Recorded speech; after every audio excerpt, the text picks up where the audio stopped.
And this is Max of Max CTCG. Thanks for joining me in another video. In this video, I'm going over my Centur-Ion branded deck that I played at the Rosemont Regional. I'll be covering it in different waves. It'll be a really long one that everyone on Patreon will have access to, as well as the shorter videos right away. But then I'm going to release these on YouTube by a couple videos a week at a time until the whole series is finished. If you want early access to kind of get everything right away, check out Patreon. It'll be in the gold tier list. So how we're going to cover this is through different steps. We'll be doing the deck and what I played, running through that very quickly, then showing the changes, as well as a more in-depth explanation of why I played what I played and thoughts I had and experience from the tournament.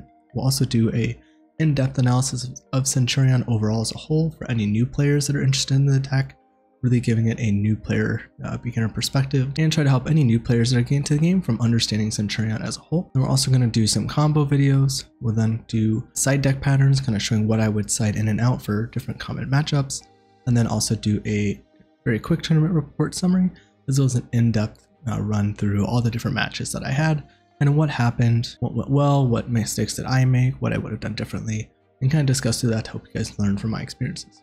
I hope this is helpful. Check out the timestamps and description if you're looking for different connected videos. Alright, so this is the deck I played for the Rosemont Regional. It's a clean 40. So we'll run through the cards and then talk about the kind of choices and the idea behind the deck, and a little bit of how it plays if you're not familiar. So what I played is I played 3 Emblem of Oath, 3 stand-up Centur-Ion, 1 Terraforming, Centur-Ion Primera, Centur-Ion Judea, 3 Pot of Prosperity, 3 Branded Fusion, 1 Centur-Ion Emeth, 1 Wake Up Centur-Ion, 3 Ash Blossom, 3 Infinite Impermanence, 3 Fat Failure, 3 Nibiru, 3 Dimensional Shifter, 1 Bystial Package, 1 Druid Worm, 1 Centur-Ion Phalanx, and 1 Fallen of Albaz. For the extra deck, I played 1 Artemis, the Magistus Moon Maiden, played 1 SP Little Knight, 1 Typhoon, 1 Chaos Angel, 1 Centur-Ion Exilia, 1 Centur-Ion Legatia, 1 Crimson Dragon, 1 Cosmic Blazar Dragon, 1 Hot Red Dragon Archfiend Calamity, 1 Garua, the Wings of Resonant Life, 1 Petal Planet Draco Stapelia, 1 Albion, the Branded Dragon, 1 Lubellion, the Searing Dragon, and then 2 Mirror Jade, the Ice Blade Dragon. And then for the side deck, I played 2 Cashier Fenrir, 3 Crossout Designator, 2 Super Poly, 1 Cosmic Cyclone, 2 Droll Lockbird, 1 Gamma, 3 Cyphernamed Delta, and 1 Cyphernamed Driver. So overall, the idea for the deck with Centur-Ion is that you're pretty much just playing a mid-rangey kind of aggro deck that summons synchro monsters. They're all pretty big, so you kind of play this kind of control aggro game, and the big thing that the deck has as a win condition is Calamity, an ability to lock your opponent out of the game, but you can also alter into Blazar for a negate in matchups where Calamity isn't very good, or if you might miss timing on Calamity, off of kind of cheating these out through Crimson Dragon. Everyone, this is Editing Max. If you're enjoying the content, hit that thumbs up button, give the video a like, leave any comments if you have any discussions you want to start, and consider subscribing to the channel if you want to see more of this type of content. Everyone, thanks again for watching the content. I hope you enjoy, and we'll get back to it. So what we're going to go over now in this section is going over all the cards that are possible to play in the strategy. This is going to be a very kind of beginner focused section. So if you already know the basics of what all of these cards do, I would skip to the next section. We go over the decks. I'm going to discuss what I played and then how to upgrade. We'll go through, combos at that point, and then side deck patterns and tournament reports, things like that. If you already know these cards, I'd skip this section and just follow the timestamps. If you are new, I want to always have videos that kind of help new players. I think it can be very hard when you're looking at a deck because everyone explains it like you know what's going on. It can be very hard when you don't understand what the cards do and the interactions and everything. So this is meant to be a more beginner approach to explaining all the possible options, things you can play and think about, and possible cards that hurt the deck. And we'll just kind of discuss through all this kind of in depth here. So a couple things to note about Centur-Ion if you are new to the deck is the deck really focuses on being a synchro deck where the monsters can also be continuous traps, allowing you to special summon them out during either player's turn. So that's very nice, allowing you to use the field spell, which lets you synchro summon when monsters are special summoned using at least one of your Centur-Ion cards to go into synchros. You know, to make 1 new synchro every turn, yours and your opponent's. You want to kind of outgrind your opponent and kind of shut them out of the game.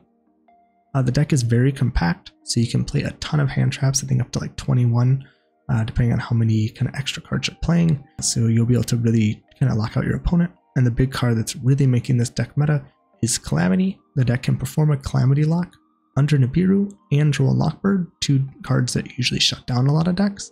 And now can also even do it under Shifter if they have the right card, which kind of banishes all cards from the grave.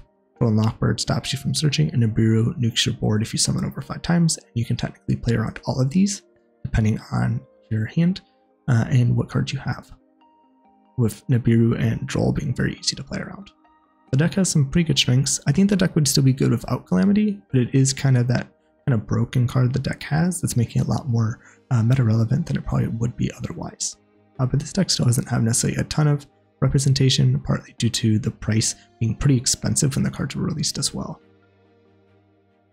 So the deck has a ton of starters. In terms of kind of one card starters, we have Emblem of Oath, Stand Up Centur-ion, Terraforming, which searches the field spell Stand Up Centur-ion, Primera, Judea. All of these are more or less one card starters, but they require you to send a card to the grave, so they're going to be a 1.5 card combo.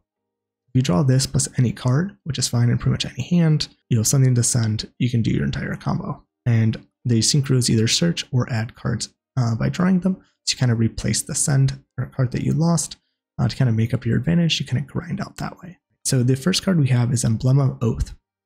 Let's activate one of these effects. Place one Centurion monster from your deck in your spell and trap zone as a face-up continuous trap. For the rest of this turn, while you control that card or any card with that same original name, not special summon from the extra deck except Centurion monsters. And set one Centurion spell or trap from your deck, and only activate one Emblem of Oath per turn. So the nice thing with this card is it's a really good card because it gets you to either part of your engine. So the deck has, I think, in my opinion, a pretty solid way of playing through at least one hand trap, because all you need to do to play is Centurion stand up and then either Primera or Judea. And the nice thing with Emblema is Emblema can be either.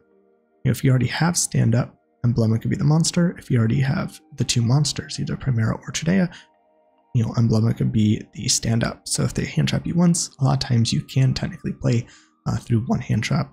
I think math wise, when I did this, it was around 60% of the time, depending on kind of what cards you're considering as ways to get to your copies.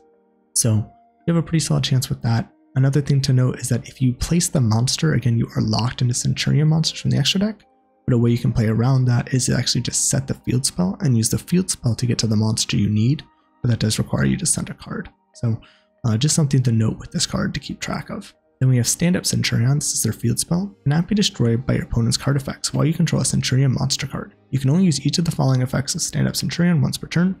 During your main phase, if this card is activated this turn, you can send one card from your hand to the grave. Place one Centurion monster from your deck in your spell and trap zone as a face-up continuous trap. If a monster or monsters is special summoned, you can immediately, after this effect resolves, synchro summon one synchro monster using monsters you control as material, including a Centurion monster. So a couple of things to note about this card that's really important is when it's placing, so that avoids cards like Ash Blossom because you're not searching, also avoids cards like Joel Lockbird because you're not adding. So a lot of times with this deck you only need to add once, which is either the Primera kind of searching the cards you need, either usually the Judea or the Stand Up Centurion. The other thing too is it cannot be destroyed by card effects while you control a Centurion monster card. So this means monster card, not monster. So even the Centurion cards, when they're in the spawn trap card zone, they're still technically monster cards, even though they're acting as continuous traps. If this said, while you control a Centurion monster, then they would have to actually be monsters on the field. So it's a good ruling to know. And the other thing with this is you can only use each of the effects per turn, so you can only synchro summon once. So just kind of keep those things in mind. And a lot of times with this, I like to start with my monster.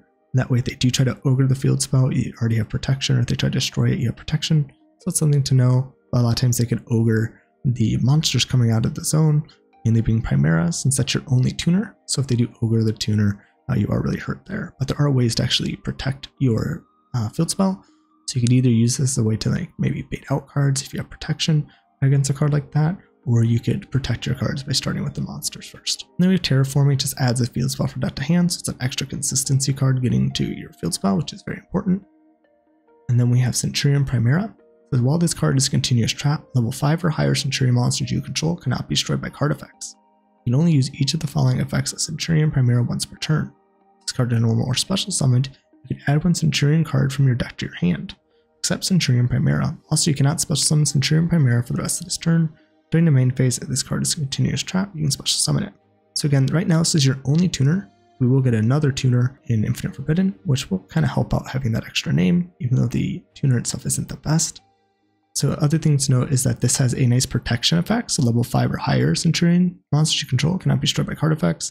This kind of help protect your extenders while also protecting your synchros. And one of your synchros also has the ability to protect face up spell and trap cards from destruction. So that helps kind of keep this safe. So you can kind of create a mini protection lock between Primera and Auxilia, which is a nice thing to keep in mind.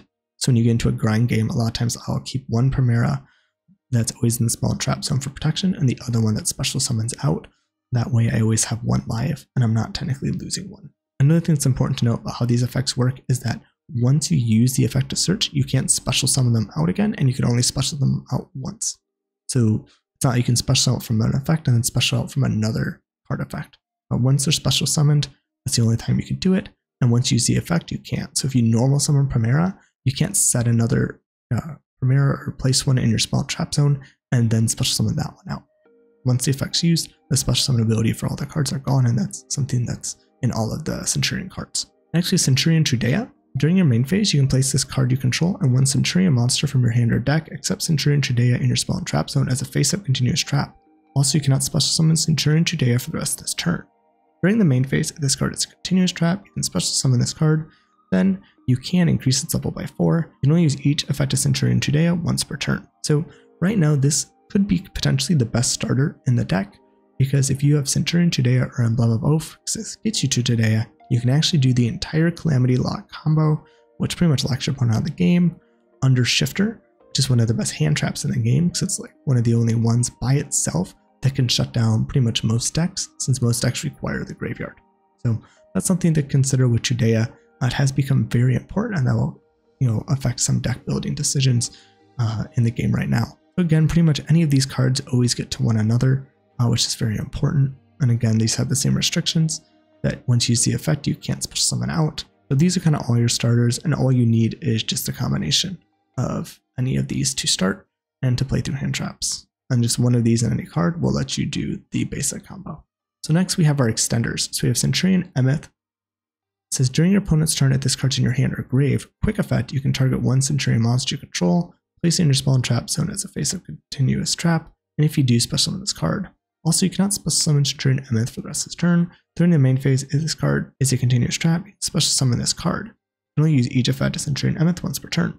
So this is kind of the needed card that we had before, because we had to have something to get off Trudea, because if you start with Primera, you go Trudea, you have no other bodies, you'd have to go to Emeth. So most people played 1 or 2, depending if you're playing cards like Pot of Prosperity, because this banishes cards from decks, you don't want to lose all your copies. But we do have another extender now that can kind of change things up. I kind of like Emeth a little more, just because it's a nice way to use its effect during your opponent's turn, where Gargoyle's effect's a little bit better on your turn.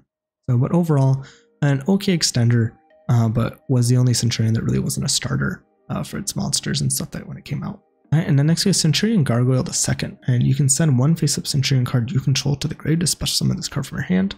Also, you cannot special summon Centur-Ion Gargoyle for the rest of this turn. If this card is sent to the grave as a synchro material, you can add this to your hand. During the main phase, if this card is a continuous trap, you can special summon this card. Then you can reduce its level by 4. You can use each effective Centur-Ion Gargoyle II once per turn. So this card is very similar to Emeth in what it's trying to do, but it kind of has a different purpose. This can special summon out of the hand, where this card is dead in the hand on your turn, because the quick effect only works on your opponent's summon out. And this can send any card, so maybe a way to extend out. Plus it can chain block any of your synchros, because this has a trigger when sent to grave for synchro, and the synchros have a trigger on summon. So you could always chain block either Legacia or Primera. Legacia will draw, Primera will search. So that can be nice. If I had to choose one, it's hard to say. I guess I would go with Gargoyle, but I do like Emeth for its ability to kind of dodge stuff during the opponent's turn. So they definitely don't have their reasons, and I'd probably just play both because you kind of ideally want to have more access to names. All right, so next we have Wake Up Centur-Ion. This is a quick play spell, and if a monster card is face up in your spawn trap zone, you can declare a level 4 or 8. Special summon one Centur-Ion token. It's a Pyro Dark. Attack 0, defense 0 with the declared level, but it cannot be used as fusion or link material. During your main phase, you can banish this card from your grave. Cost, send one Centur-Ion card from your deck to the grave, except Wake Up Centur-Ion. You can use each effect to Wake Up Centur-Ion once per turn. So this lets you use each effect, so you can use both in the same turn. It lets you get a token, which is cool. It'd be nice if it gave you the option to make it a tuner. That would be very helpful in this deck, making this card way better than it is, but it's already very good. And it's a searchable one-of that lets you play under Shifter and make a lot of really nice plays. This also can send cards like Centur-Ion Phalanx or other emblema cards, which you can combo with some of your other cards as well. So very good card. Definitely like a one-of. I probably won't play anymore. Next, you have Centur-Ion Bonds. Another quick play spell. It says place one Centur-Ion monster from your hand or grave in your spell and trap zone as a face-up continuous trap. If a Centur-Ion Synchro monster is special summoned to your field while this card is in your grave, you can banish this card and then target one Centur-Ion monster in your graveyard, place in your spell and trap as a face-up continuous trap. You can only use each effect of Centur-Ion Bonds once per turn. So this card is very good as well. It's one of those just base-wise, I didn't have anything I wanted to get rid of for it, but it is a nice way to kind of keep your grind game going, because once you start running out of cards to get from your deck, because you don't have very many Centur-Ion monsters, being able to get them from the grave is a nice resource. Plus it has the ability to kind of get them multiple times. Whenever a Centur-Ion Synchro is special summoned, not just Synchro summoned, you can also place another back. So it is very helpful for that, so that's very cool. And you can also use both effects in the same turn potentially, which is nice. Next we have the counter trap, Centur-Ion True Awakening. When a spell, trap, or monster effect is activated, summon face a card from your spell and trap zone to the grave. Negate that activation. If you do destroy that card, you can only activate one Centur-Ion True Awakening per turn. So it is cool you have this. I would probably only play this as a side deck card for when I know I'm going first, but it could be a way to play around cards like Cosmic going second or different things, but then you have to give up the ability to search up other cards. So I don't generally play this, but it is something you consider playing as like a searchable way to out Cosmic if that's very popular, or other key cards that might interrupt your combo. Next we have Centur-Ion Phalanx. You can target one face-up monster on the field, banish it, and if you do, during the standby phase of the next turn, special summon that banished monster to its owner's field. You can banish this card from your grave, target one Centur-Ion Synchro in your grave, special summon it, but loses 1500 attack. You can only use one Centur-Ion Phalanx effect per turn, and only once that turn. This is a very nice card. One thing that's unique about it is that when it brings the monster back, it doesn't return it, it special summons it. So that'll trigger cards like Chimera, Legacia, Auxilia. Any of your monsters that have special summon triggers will actually get their effect, but the same is true for your opponent.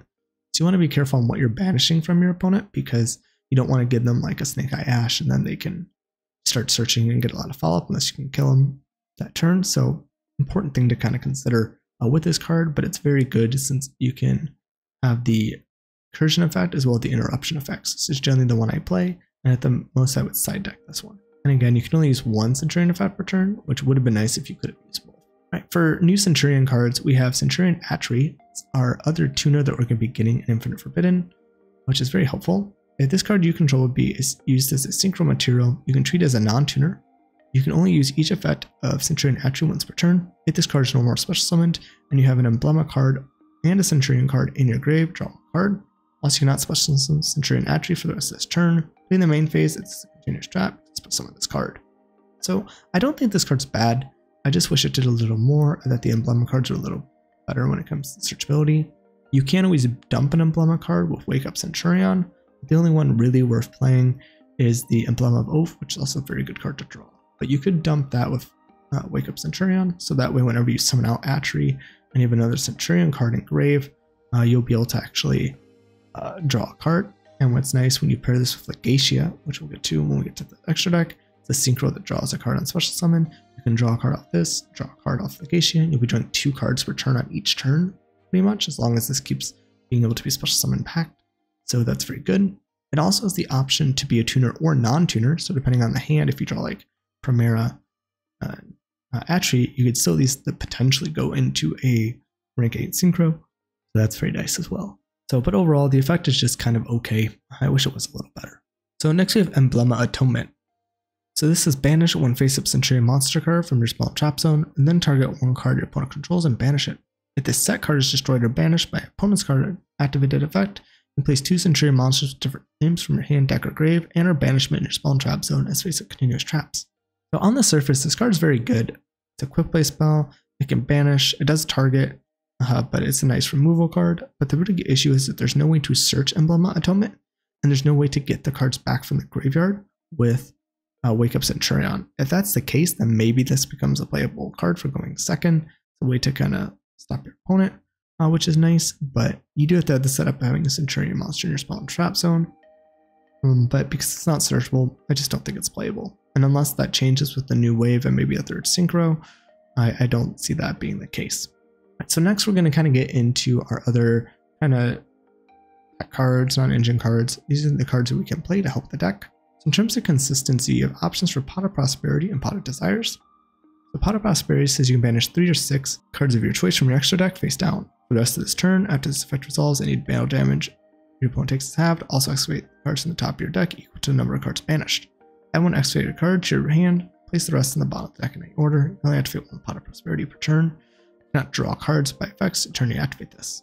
Our Pot of Desires says you can banish 10 cards from the top of your deck face down, draw 2, you only activate 1 Desires per turn. So originally Desires was better because we only had Legatia, and Legatia had a draw effect. And the deck generally liked having the extra cards since you're drawing into multiple hand traps. We're searching a specific card since most of your deck is hand traps and starters. So if you get your starter, you don't really need any of these cards usually. And Pot of Desires was better because you just get 2 hand traps instead of just searching for the specific one you wanted. Depending on the deck, it could be kind of tight extra deck space wise. In the branded version I've been playing, I've generally only banished 3 unless I really need a card. Maybe I'll banish more cards to try to get to that, but usually I only went for 3. In a standard Centur-Ion build, the extra deck is not as tight, and you could definitely find a way to banish 6 if you really need that search. The other reason Desires is a little better right now is because of the fact that Judea is a 1-card combo with Shifter. You want as many ways to get to Judea as possible. That way with Judea Shifter combos, you can actually kind of play through different hand traps like Ogre and other cards, plus really shut down your opponent. And that is a really good way of kind of getting to Judea potentially is Pot of Prosperity, where Desires is just going to draw you 2 random cards and doesn't guarantee you might get to the card you need. Another engine you can consider playing in the deck is Branded Fusion. This is a very nice engine that I've been playing because it gives you some benefits. So Branded Fusion lets you fusion summon 1 monster, dimensions Fallen of Albaz as material from your extra deck using 2 monsters from your hand, deck, or field as material. You cannot special summon for the extra deck except fusions.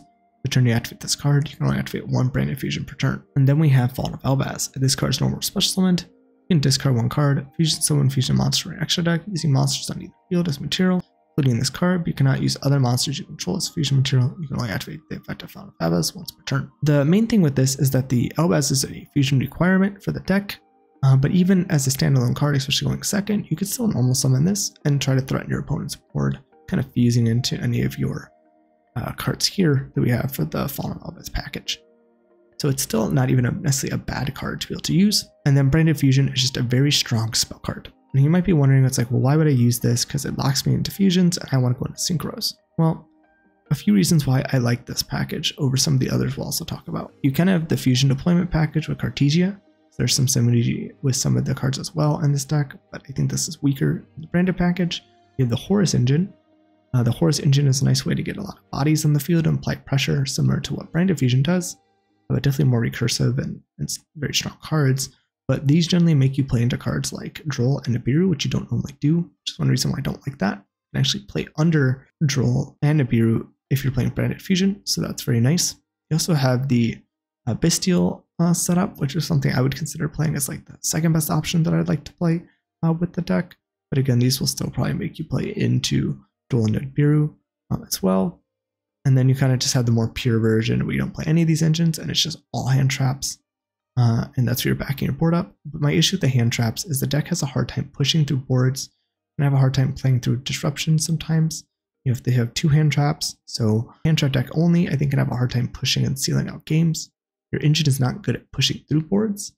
You know, it's very like kind of interchangeable, so it doesn't do very much, even though what it does very consistently.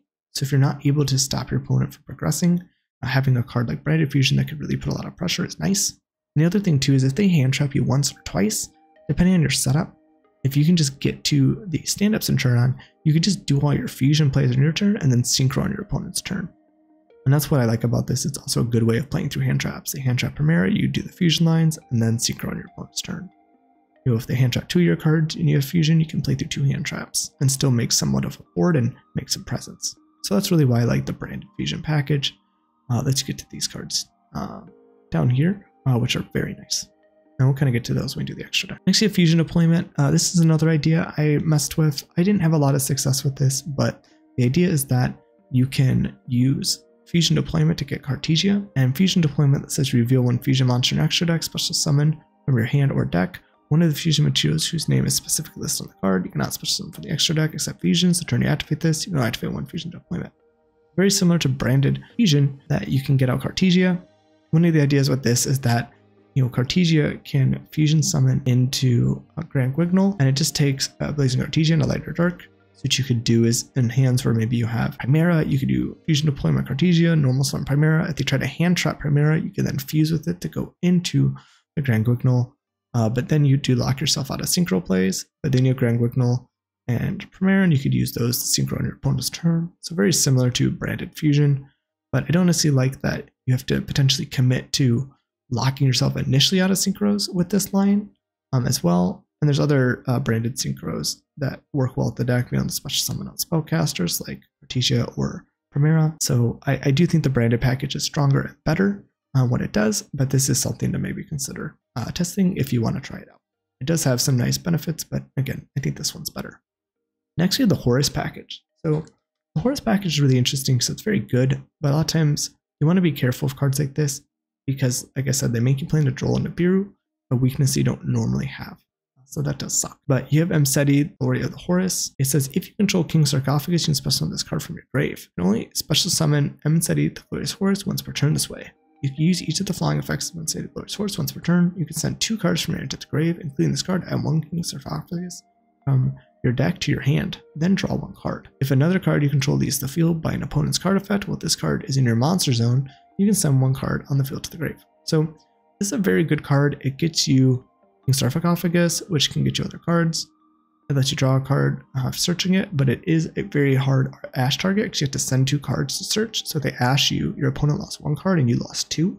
So that does hurt. Also plays into Droll, so that hurts. It summons more cards, so you play into Nibiru, unless you can go into like Photon Lord to negate it by doing multiple 8s. I don't necessarily like how much hand advantage the deck loses with how much it relies on hand traps. So I think the Centur-Ion Horus version is fine. It's a good deck, it's just personally not what I like because of those reasons. You also have the field spell, Stonewall the Imperial Tombs. This card becomes King Sarcophagus while in the field zone. And during your main phase, you can add 1 Horus monster from your deck to your hand, then place 1 card from the hand upon the deck. You'll use each effect of the wall's Imperial Tomb once per turn. If you activate the effects of Horus the Black Deity, you can draw a card. So this is another way just to search Horus, which can then get you to Sark. So it makes the deck more consistent. You definitely want to start with this field spell and then place your stand up because this doesn't need to stay on the field. But it is a nice way to get cards and have a good grind game. But again, just another card to play with the Horus engine, but there's more to draw on other cards. And then we have Happy, Vanguard of the Horus. If you control King Sarcophagus and special summon this card from your grave, you only special summon Happy, the Guidance of Horus once per turn this way. If another card or cards you control leaves the field by card effect while this card's in your monster zone, you can target 2 cards that are banished and are in the graveyard, either add both of them to the hand or shuffle both into deck. You use this effect of Happy, the Guidance of Horus once per turn. So all the Horus can have an on-field effect and the ability to special summon themselves from grave with Sark on field. So that is nice, but Happy and I think Emseti are really the only ones worth playing because the others are a little bit bricky, and at least Emseti gets you the Sark, where the Happy is really the only brick in this situation. So that's nice. Another thing too is King Sarcophagus does kind of put your opponent in a weird position. So if they want to remove your Centur-Ion stand-up Cosmic, they also have to choose between the 2 options here. So that does make it harder. So that's a very nice thing to have with this package. The next package you consider is the Bystial Package. You can use this to make more 10 plays like Bystial Lubellion with Primera.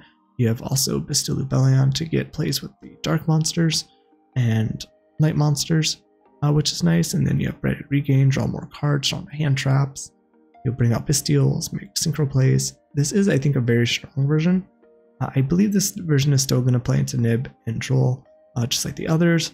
But it'd probably be the version I'd played if maybe the Lubellion is a little cheaper before I kind of think about the Branded package, which I took from seeing how Voiceless Voice played it. We look at these Bystial cards here. Bystial Lubellion cannot be normal summon or set, must be special from your hand by tributing 1 level 6 or higher dragon monster. You can only special summon Bystial Lubellion once per turn this way. You can send this card from your hand to the grave, add 1 Bystial monster from deck to hand, accept Lubellion. During your main phase, you can place 1 Branded continuous spell or trap from your deck face up on the field.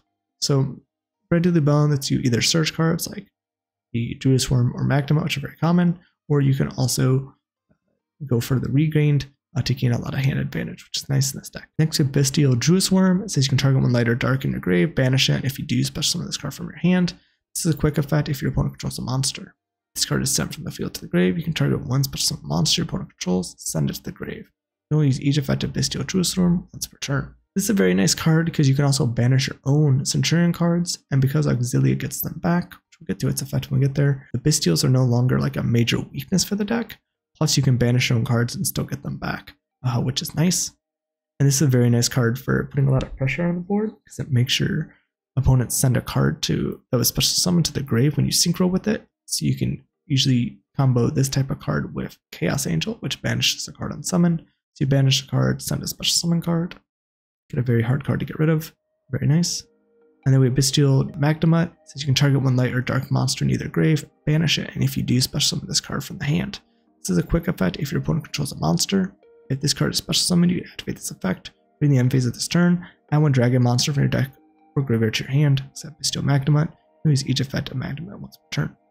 So this card lets you search different cards like Druid's-Worm for interruption. You could also search Gargoyle as a kind of extender in the deck. There's some utility there, which is nice. Overall, just a very solid card that works well in the deck, and I like it for Chaos Angel plays and kind of the diversity in the meta for covering kind of those rogue matchups. And then we have Branded Regained. It says if a light or dark monster is banished, you can target one of those monsters, place that monster on the bottom of the deck. You do draw one card. You can only use this effect of Branded Regained once per turn. Once per turn, if your opponent no more special summons a monster, you can target one Bystial monster to grave, special summon it. You can activate this effect of Branded Regained once per chain. This is a nice way to kind of get recursion, which is nice, work with your level 8 pool. It also combines well with SP Little Knight, since you can banish cards with SP, and then shuffle them into the deck so they don't come back when SP comes back. So there's nice synergy here, and this is a very good card to play in the Bystial deck as well.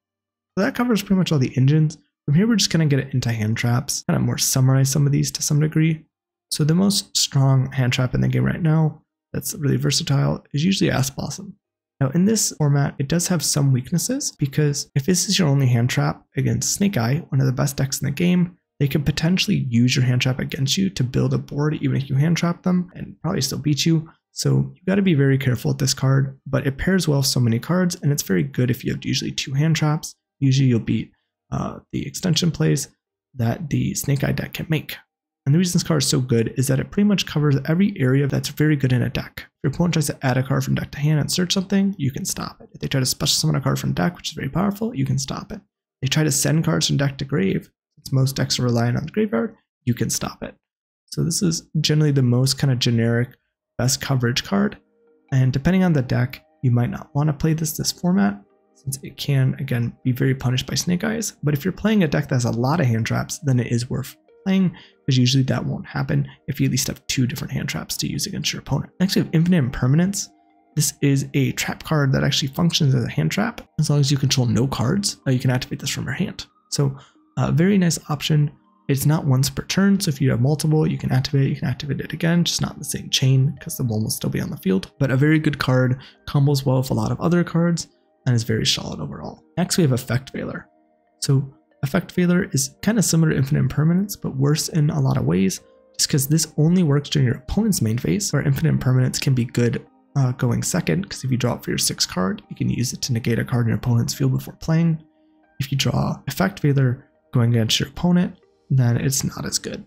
Since it only works during the main phase, it doesn't work against like Tempai since they play in the battle phase, and other decks that special summon around the main phase, so they can play around this card. But because it pairs so well with so many other cards and can straight up stop the best deck of the game with 1 card potentially, it is a very good card still to play.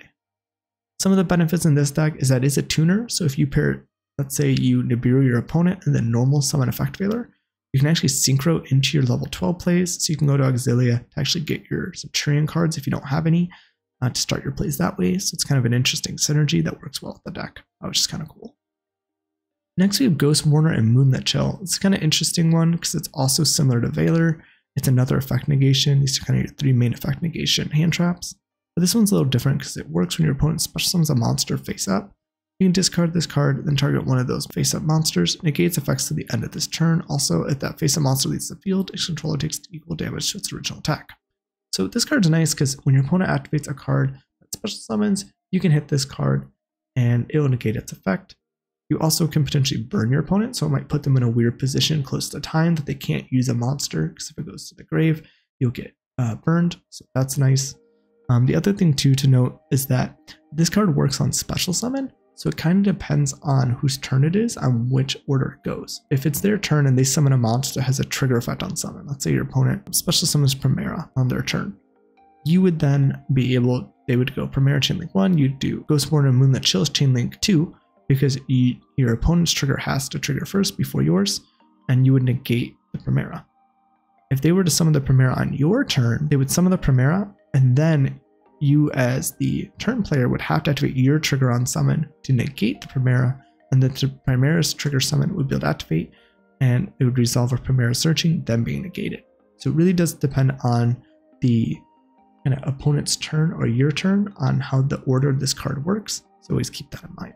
But a very good card, because again, all of these effect negation cards pair very well with any other hand trap, and a lot of times two hand traps will stop in their tracks. Next we have Ghost Ogre and Snow Rabbit. This is a monster card that activates whenever your opponent activates a spell trap or monster effect on the field. You can send this card from the hand to the grave, destroy that card on the field. So this is very good against cards that are activating and then using their effect. A normal field spell that activates and does something like, Tearlament field spell. That's an example of an effect that activates when the card's activated, where a card like Stand Up Centur-Ion has an ignition effect, so you have to activate the card, and then after it's on the field successfully, you can choose to use the effect. And if that's the only card on your field, your opponent could Ghost Ogre you and probably end your turn. So that's something to consider. Ghost Ogre is also pretty good in the meta right now because it can counter certain cards like Kashtira, which are popular in Snake Eye to some degree. It also counters Tempai, which is very good. You can counter cards like Appaloosa or IP. So there are some good uses for this card, but the main reason it's seeing a lot of play right now is because Tempai has a lot of hype, and this can help stop Tempai dragons as well as Centur-Ion. Next we have Nibiru. It's a very good card. Stop your opponent from overextending. It says during the main phase, each your opponent normal special summons 5 or more times. It's a quick effect you can use during either turn. You can tribute as many face-up monsters on the field as possible. Special summon this card from your hand. Then special summon a token to your opponent's field that's a rock light level 11 attack. Questionable defense, questionable. Your opponent's field. The token's attack and defense becomes the combined original attack and defense of the attributed monsters. It's a very good board wipe. And a lot of times people would play around this by summoning a Omni Negate, which can negate monster spells or traps, or release a monster negate from hand. And you could stop this by pairing any of your effect negation cards with Nibiru. So confirming when they're trying to negate, effectively when they're trying to negate, or ghost mortaring the monster on summon, and then so the negate doesn't work, and then Nibiruing it. So lots of interesting things you could do to kind of combine with Nibiru. Kind of blow up your opponent's board, and then you have the combo of Nibiru and Effect Failure, allowing you to start your plays even with just these two hand traps. Next we have Shifter. The best kind of hand trap in the game is if you have no cards in your grave. Quick effect, you can send this card from your hand to the grave until the end of the next turn. Any card sent to the grave is banished. So this is very good because it pretty much lets you shut off either player's graveyard for 2 turns. And the nice thing is you can do this on your turn, and even on your opponent's turn, the graveyard is banished. When it's back to you, the graveyards are open. So definitely a very strong card. Stops most decks in the game, and is a kind of a big boost to Centur-Ion being allowed to play this card now. Next we have Droll and Lockbird. If a card's added from the main deck to the hand, except during the draw phase, you can send this card from hand to grave as cost. The rest of this turn, your opponent cannot add cards from either player main deck to their hand. So this is a nice card against any decks that try to search a lot. Any decks that needs to search multiple times over and over will get stopped by Droll and Lockbird. Also, you have the ability to play around this card by trying to summon in the draw phase. Your deck doesn't really search that much, so you're fine if you're just using the Centur-Ion cards. And if you can special summon during the draw phase, you could still search while not having to worry about Droll and Lockbird. So definitely something to consider. Next, we have Cyframe Gear Gamma. This is a Cyframe monster that is now only at 1, making the card a lot less playable. But you can sometimes combine it with other Cyframe cards to make it pretty good and still usable, since you have to play a brick, which is driver, which does nothing. It's just an engine requirement to summon out. You don't necessarily want just playing one good card to one bad card. You want to try playing as many good cards to bad cards and as few bad cards as possible. Usually I wouldn't go over like 2 to 1. Cyframe Gear Gamma is a card that cannot be normal summoned or set, must be special summoned by a card effect. When your opponent activates a monster effect, and you control no monsters, quick effect, you can special summon this card from your hand and 1 Cyframe driver from your hand, deck, or grave. If you do, negate the activation and destroy the card. So this destroys any monster effect. This is very good going second. You could potentially use this in your deck because you can set up plays where maybe you just do stand up, place Primera in the spell trap zone, and leave your board open, allowing you to use Gamma on your opponent's turn, and then bring out Primera to synchro. So there's some different things you can do. You can also use Trudea and the driver to go into Chaos Angels, and it just needs a light and dark. So it's also awesome. So I think it's a very good card that synergizes well in this deck, and I do like it a lot. But this is only a card I would side deck. Next you have Delta. It's pretty much the same thing as Driver, but instead of destroying monsters, it destroys spells and traps. There's also a trap version of this, but traps aren't as prevalent. So this is the only one I'd really be playing right now. But Siphon-Meter Delta is a nice way to stop a lot of your opponent's very strong spell cards. And it can potentially be a way that you can trick your opponent into trying to Cosmic your stand-up if you don't have another monster on field, and then you could Delta the Cosmic. So there's some synergy in the deck, and I like this card a lot. So next we have Cartesia Fenrir. If you control no monsters, you can special this card from your hand. You'll use each effect of Fenrir once per turn. During the main phase, you can add one Cartesia monster from deck to hand, and when this declares an attack, or if your opponent activates a monster effect, you can target one face-up card your opponent controls, banish it face down. So this is an interesting card because in paper, it makes a lot of sense in the deck. The deck plays a very hand trap heavy game, so you love cards like this when the game is simplified because it helps you control the game. And this deck doesn't necessarily like facing against this card either. It can be very stubborn and annoying. The other thing that's nice about this card is because you're discarding cards for this stand-up Centur-Ion, this can let you search a card to send, so you don't lose hand advantage. But the issue with this card is that by summoning it, you won't be able to play under Nibiru because your main summons will happen on the 5th summon. You'll also lose more to draw if you shotgun the search effect first, and if they draw you lose out on the search effect. So that's one reason why I've been hesitant on Cartesia Fenrir, and you kind of play this weird mind game where if your opponent's playing Nibiru and they see you're playing Centur-Ion, they might be like, this card's useless, I'm going to side it out.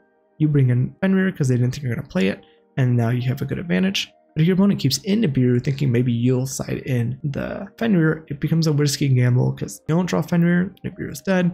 You do draw Fenrir, did they keep it in? So it's kind of a risky card that you can definitely play, but it's not just all upside that normally would be in decks that want to play in a very heavy hand trap format. Fenrir is usually a very good card that excels in these types of formats. Next we have Cosmic Cyclone. You can pay 1,000 life points to target one spell trap on the field and banish it. A very simple effect, but a very strong effect. Works very well against a lot of cards in the meta like Fire King, Voiceless Voice, Centur-Ion, different cards that have continuous spells or field spells. Plus, the stand-up card can be protected from card effects when it comes to destruction, but not banishment. So Cosmic Cyclone is a way to play around the field spell, kind of end your opponent's turn so they can't synchro summon, they can't calamity lock you, it keeps you very safe. Toss Out Designator is a cool card. Since you declare a card, you banish that declared card from your main deck, and you get to negate its effects. So it's a way to play around a lot of hand traps in a very hand trap heavy format. You could also use it to potentially play around board breakers like Cosmic Cyclone going first if you think your opponent's going to decide it going second. You can also use it on other key engine cards if you're combining engines in your deck. So I was using this for Branded. So that way if I would go first against Branded, I could use either Ash Blossom on it or I could use Crossout on it. So it gives you more versatility as well when you kind of combine these little engines, which is interesting. Super Poly is a very good fusion card. It's a quick play, so you use on user turn. You discard a card, fusions one fusion monster from your extra deck using monsters from the field as material. This is mostly used with either Mud Dragon, which is 2 monsters with the same attribute, different types. Draco's Fotelia, a fusion, 1 dark monster, or Garua, 2 monsters with the same type. This could be a very good card. I like this going first because you can utilize this to go into Garua and go to Chaos Angel. You can also use this against some decks that have some very strong fields, which is also nice, pulling apart their boards and allowing you to capitalize on them. And a lot of times I usually only go for the Super Poly in my builds when I could make Garua or potentially Draco's Fotelia. I was not playing Mud Dragons. It's not that great this format, and I just didn't have the space. But a very good card that I think is good in Centur-Ion specifically over some other decks right now that are going to play generically. So I do really like this card. There's one issue is they can go into Nightmare Phoenix, popping this card, but you're actually able to use them before that point and still capitalize off of it. And then next we have some Floodgate cards here. We have There Can Be Only One. It says each player can only control 1 type of monster, and if they control 2 or more, they have to send them to the grave. And you can't control 2 or more once it's on the field. So the nice thing with your deck is that you're pretty much all different types. You have a Spellcaster, a Pyro, a Machine, a Dragon. The only overlapping synergies right now is the Dragon because the Centur-Ion is a Machine. So you'd have to be careful that you don't go Gargoyle into Centur-Ion because you can't do that. Auxilia, since you already have a dragon on the field. So that's the only thing you gotta really worry about, but this can stop a lot of decks. It can potentially stop Snake Eye, since they can't go into Poplar since they already have Ash on field and some other plays, but they do have ways to kind of extend around it potentially based off their hand. It's not necessarily as great against that, but it does stop a lot of decks like Melodious, Hurley, Tempi Dragon, Labyrinth, any decks that summon the same type. This is a very good card against them. Next you have Anti-Spell. This can be a good card if you're expecting to have a very board breaker format, and once you already get your field spell on the field, you don't have too many spells you need to activate at this point. It can be a very good way to shut out different games, good against pendulum decks, and very solid overall. So it can be a good card. It was hit to 1, which is nice, because it's been very deadly in pendulum formats and other formats, and very much hurts board breaker strategies. So this is a very good card for that. Definitely something I'd consider playing if you want a one-of. You can also consider Skill Drain. It's not my favorite Floodgate in the deck, and I'd probably just play the counter trap before I'd play Skill Drain, but you do summon a lot of very big monsters like Centur-Ion Legatia, which is 3,500. A lot of decks would have a hard time dealing with this, and you have the ability to just play under these big monsters and kind of just aggro beat down your opponent. The last card in the main deck is Skullmarked Ladybug. It's a combo you can do in time. Says when this card is sent to the grave, increase your life points by 1,000, and that works with the Diabolantis Menacing Mantis. It says if this card is synchro summoned, you can send an insect or a plant from your deck to the grave up to the number of non-tuners used for synchro summon. So something to note with this is the Skullmarked Ladybug is a win effect, so it needs to be the last thing that happened for its effect to increase your life points. And the nice thing is when you synchro summon, the last thing that's happening is the Diabolantis is triggering its effect. There's nothing activating later, so you would be able to gain 1,000 life points and win in time by going into a level 8 synchro. A way this wouldn't work is if you tried sending this to the graveyard with Centurion Stand-Up. So you would send it to the grave, but the last thing to happen would be that you'd place a card on the field, so the Skullmarked Ladybug would miss timing. So that covers the main deck. Pretty in-depth, but hopefully that helps any new players. I'm just going to jump into the extra deck options for cards you can play. The extra deck, we have the 2 Centurion cards. We have Centur-Ion Auxilia and Centur-Ion Legatia. Auxilia has the option where face-up cards in your spell and trap zone cannot be destroyed by card effects. You can only use each of the following effects in Centur-Ion Auxilia once per turn. If this card is special summoned, add a Centurion card from deck to hand. During the end phase, place 1 Centurion non-synchro monster is banished or in your grave in your spell and trap. So the reason why this is nice is because it does a lot of things for the deck. One, Legatia was a good card, but it just drew you a random card. Centur-Ion Auxilia actually lets you search the cards you need, so make sure going first play is more reliable, which is nice. You also get the ability to get cards from banish during the end phase. So before Bystials used to shut down the deck, Legatia can only get from the grave. And now if they banish your card, it's a non-targeting place. So even if they banish it when this effect triggers, they banish it, you just choose that card and place it. So a nice way to play through cards, which is very helpful. And it's also very good in like Runic or Stunny matchups because you can just sit on Primera in the spell trap and Auxilia in the monster zone. And it can be hard for those decks to kind of deal with these to a degree because this protects the spells and traps from being destroyed by card effects, and this protects the monster from being destroyed by card effect. So very good card and gives the deck a lot of uses. It also allows any deck that can make a level 12 synchro potentially splash a small Centur-Ion package to be able to make Calamity in any deck, so that's a little scary. Hope that doesn't get this card banned. But if anything, I really do think they would just ban Calamity since that's the main problem. Next you have Legatia. So it has another continuous effect, kind of similar to Primera and Auxilia, that this card makes it with monster 2,000 less attack, can't be destroyed by battle. So this is kind of a nice way to protect your weaker Centurions from being destroyed since they all have 2,000 less attack. So that can be nice. It says you can only use the following effects of Centur-Ion Legatia once per turn. If this card is special summoned, draw 1 card. Then you can destroy one monster opponent controls the highest attack. During the end phase, place 1 non-synchro Centurion monster from your hand or grave in your spell and trap zone. So instead of Auxilia getting like hand, grave, and banished, Legatia only gets grave was a target for Bystials, but it's very nice in a grind game because you can draw a card and it's optional to destroy a card if you want. A very good card in the deck, and currently my build is just playing 1 and 1.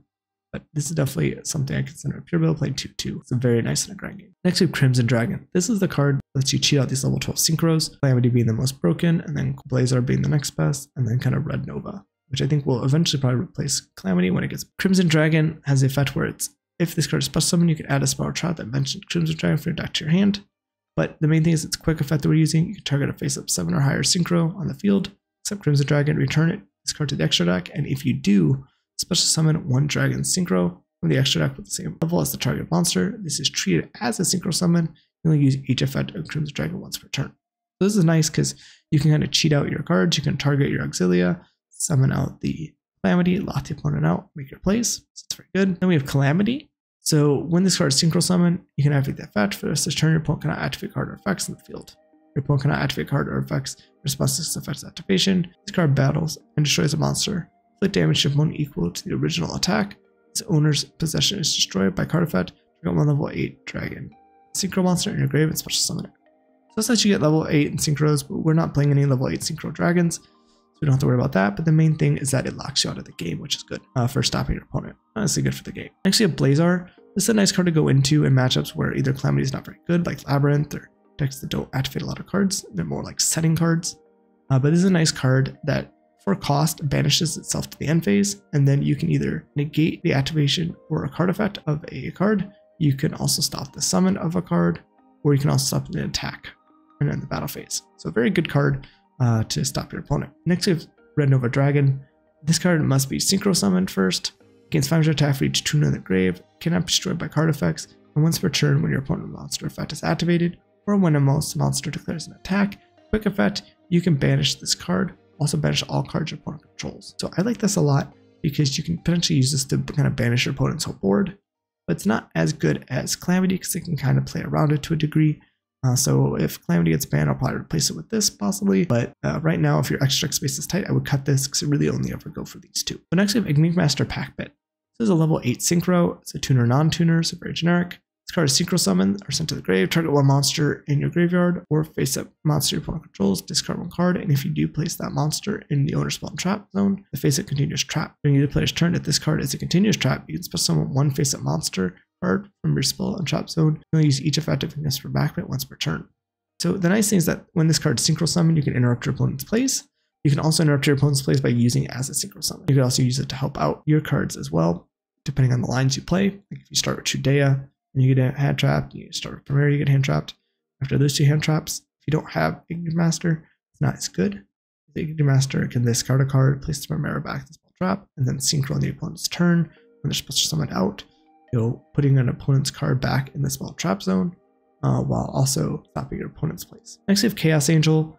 This is a very good synchro, probably the best 10 in the game right now since Burn Before is banned, but pretty much on summon, you can summon this by using a light or dark, and you can treat that as a tuner, so you actually can summon this with a light and a dark without a tuner, which is cool. And if you use light monsters, the card you control is unaffected by activated monster effects. If you use dark monsters, monsters you control cannot be destroyed by battle, and if you use both, you get both effects. It's a very good card. Next we have Bystial Dispatter. This is nice in the Bystial versions, or even maybe the Fallen of Albaz version for getting Fallen of Albaz back. So you can target a light or dark monster, special summon to your field. When your opponent activates a card or effect, you can target one banished card, shuffle it into the deck. Then if you shuffled your deck, destroy that monster. Or if you shuffled it into your opponent's deck, negate the activated effect. This is a nice card, either destroying or negating effects. Pretty balanced way of making a monster like this. So this could be an option, especially in the Bystial version. Next we have the Magistus Maiden. It's really the only thing that we're using it for is that it only takes a level 4 or lower, so it lets you make Primera into a Magistus Maiden, and it works with SP, because if SP is made using a Fusion, Synchro, or Link, and any other monster that's an effect monster, you can target a card in the field or in either grave and banish it. You can also quick effect target 2 face-up monsters on the field, including a monster you control, banish them both until the end phase. So this can be a nice way to play around cards, especially going second. I wouldn't necessarily try to make this going first because you want to have your play set up to capitalize, but this is a very good card for that, and it does work very well with a lot of the deck. And the main reason we're using the Maiden is just to have the requirements to get the banish off Little Knight. Next we have Garua.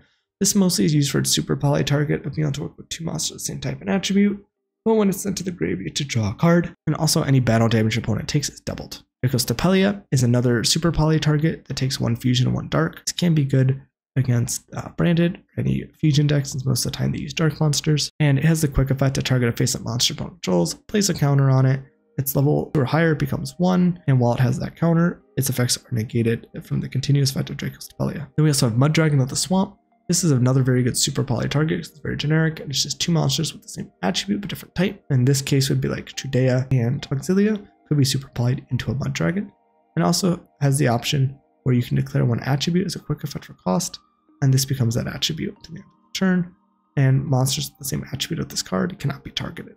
So a pretty good card to go into, not the greatest against like some of the Fire King decks, but is still a decent card in a lot of other matchups. But due to this space, I'm just not playing. Next we have Typhon. I think this is a mandatory card in any deck like this because you need an ability to kind of control in a simplified state. This lets you turn a hand top or any negated Centurion into more of a wall, which can be very helpful. Definitely something to consider. And all you have to do is that during the turn or turn after your opponent special summons 2 or more monsters from the extra deck, you can also exceed summon this card by using one monster you control with the highest attack. Your choice of Tide, then you transfer heroes to that card if it has any, and if you do, you cannot special summon or normal summon for the rest of the turn while this exclusive monster is on the field. Neither player can activate the effects of the 3000 or more attack. So this is nice because you can use this to stop 3000 or more attack weight monsters from using their effects, which is usually pretty good since a lot of times those cards usually omni-negates when they have those types of stats a lot of the times, so we'll be able to stop those.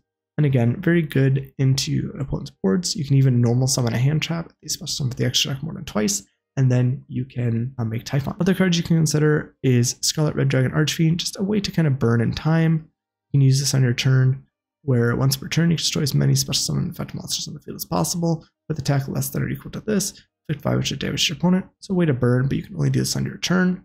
You'd have to kind of wait 3 turns to use this really. Next is the Atlantis Menacing Mantis. This is mostly just to summon the Skullmarked Ladybug for time. You could also turn this card as a tuner as well if you need it to combine with other cards like Judea and this. This can become a tuner, and then you have the level 12 Synchro. We also have Abyss Dweller and Baguska. Abyss Dweller is really good for locking out your opponent's graveyard. It says it's a quick effect. You can detach a material from this card. Your opponent cannot activate card effects in the grave. So this deck can go into rank 4s very easy with Judea and Primera as well, but you won't be able to synchro summon that turn. You can also go into Baguska as a way to kind of counter and stall out the game. It says 2 effects. While this card's in attack position, it cannot be destroyed by your opponent's card effects. And while it's in defense position, you change all face-up monsters on the field to defense and negate the activated effects of monsters when the effect was activated. This can be a nice way to stall out in defense mode or potentially attack into since it can't be destroyed by card effects. Next we have Zeus, another card you consider playing if you're playing more Exceeds. You could even play this with the Typhon if you go into the Typhon and then go into Zeus later, but overall I don't think Zeus is very needed in this deck, and there's other cards I play first. You also have the Photon Lord, Orcus Evening Star, and the Undead Vampire. These are rank 8s that can work well with the Horus Package. Photon Lord's a way to play around Nibiru with the Photon Lord being a way to negate it. You can use this by just putting 2 horses on the field. Dingirsu is a nice way that you could send a card your opponent controls to grave, so it's a non-targeting send. It could be a good way to get rid of annoying cards. Then you have Vampires, the Undead. This can work nice in decks you're playing talents. And this card's nice because if you're using a monster you stole from your opponent, that monster can be treated as an 8 for this rank summon, which works also well with your Horus cards, which is also very nice. And this card has the effect that neither player can target or card effects of special summon monsters except those special summoned from the grave. And you can detach a material from this card. Each player sends the top 4 of their deck to the grave, and any monster that was sent to the graveyard can special summon one of those monsters. So this can be a good card. I mostly would like it for the ability to turn any monster I take from my opponent that has a level into an 8 to exceed with it. Next we have the Branded Package. This is pretty standard. This is Albion. This one, when Fusion Summon, lets you Fusion Summon another level 8 or lower Fusion monster from your extra deck by banishing Fusion materials from your hand, field, or grave.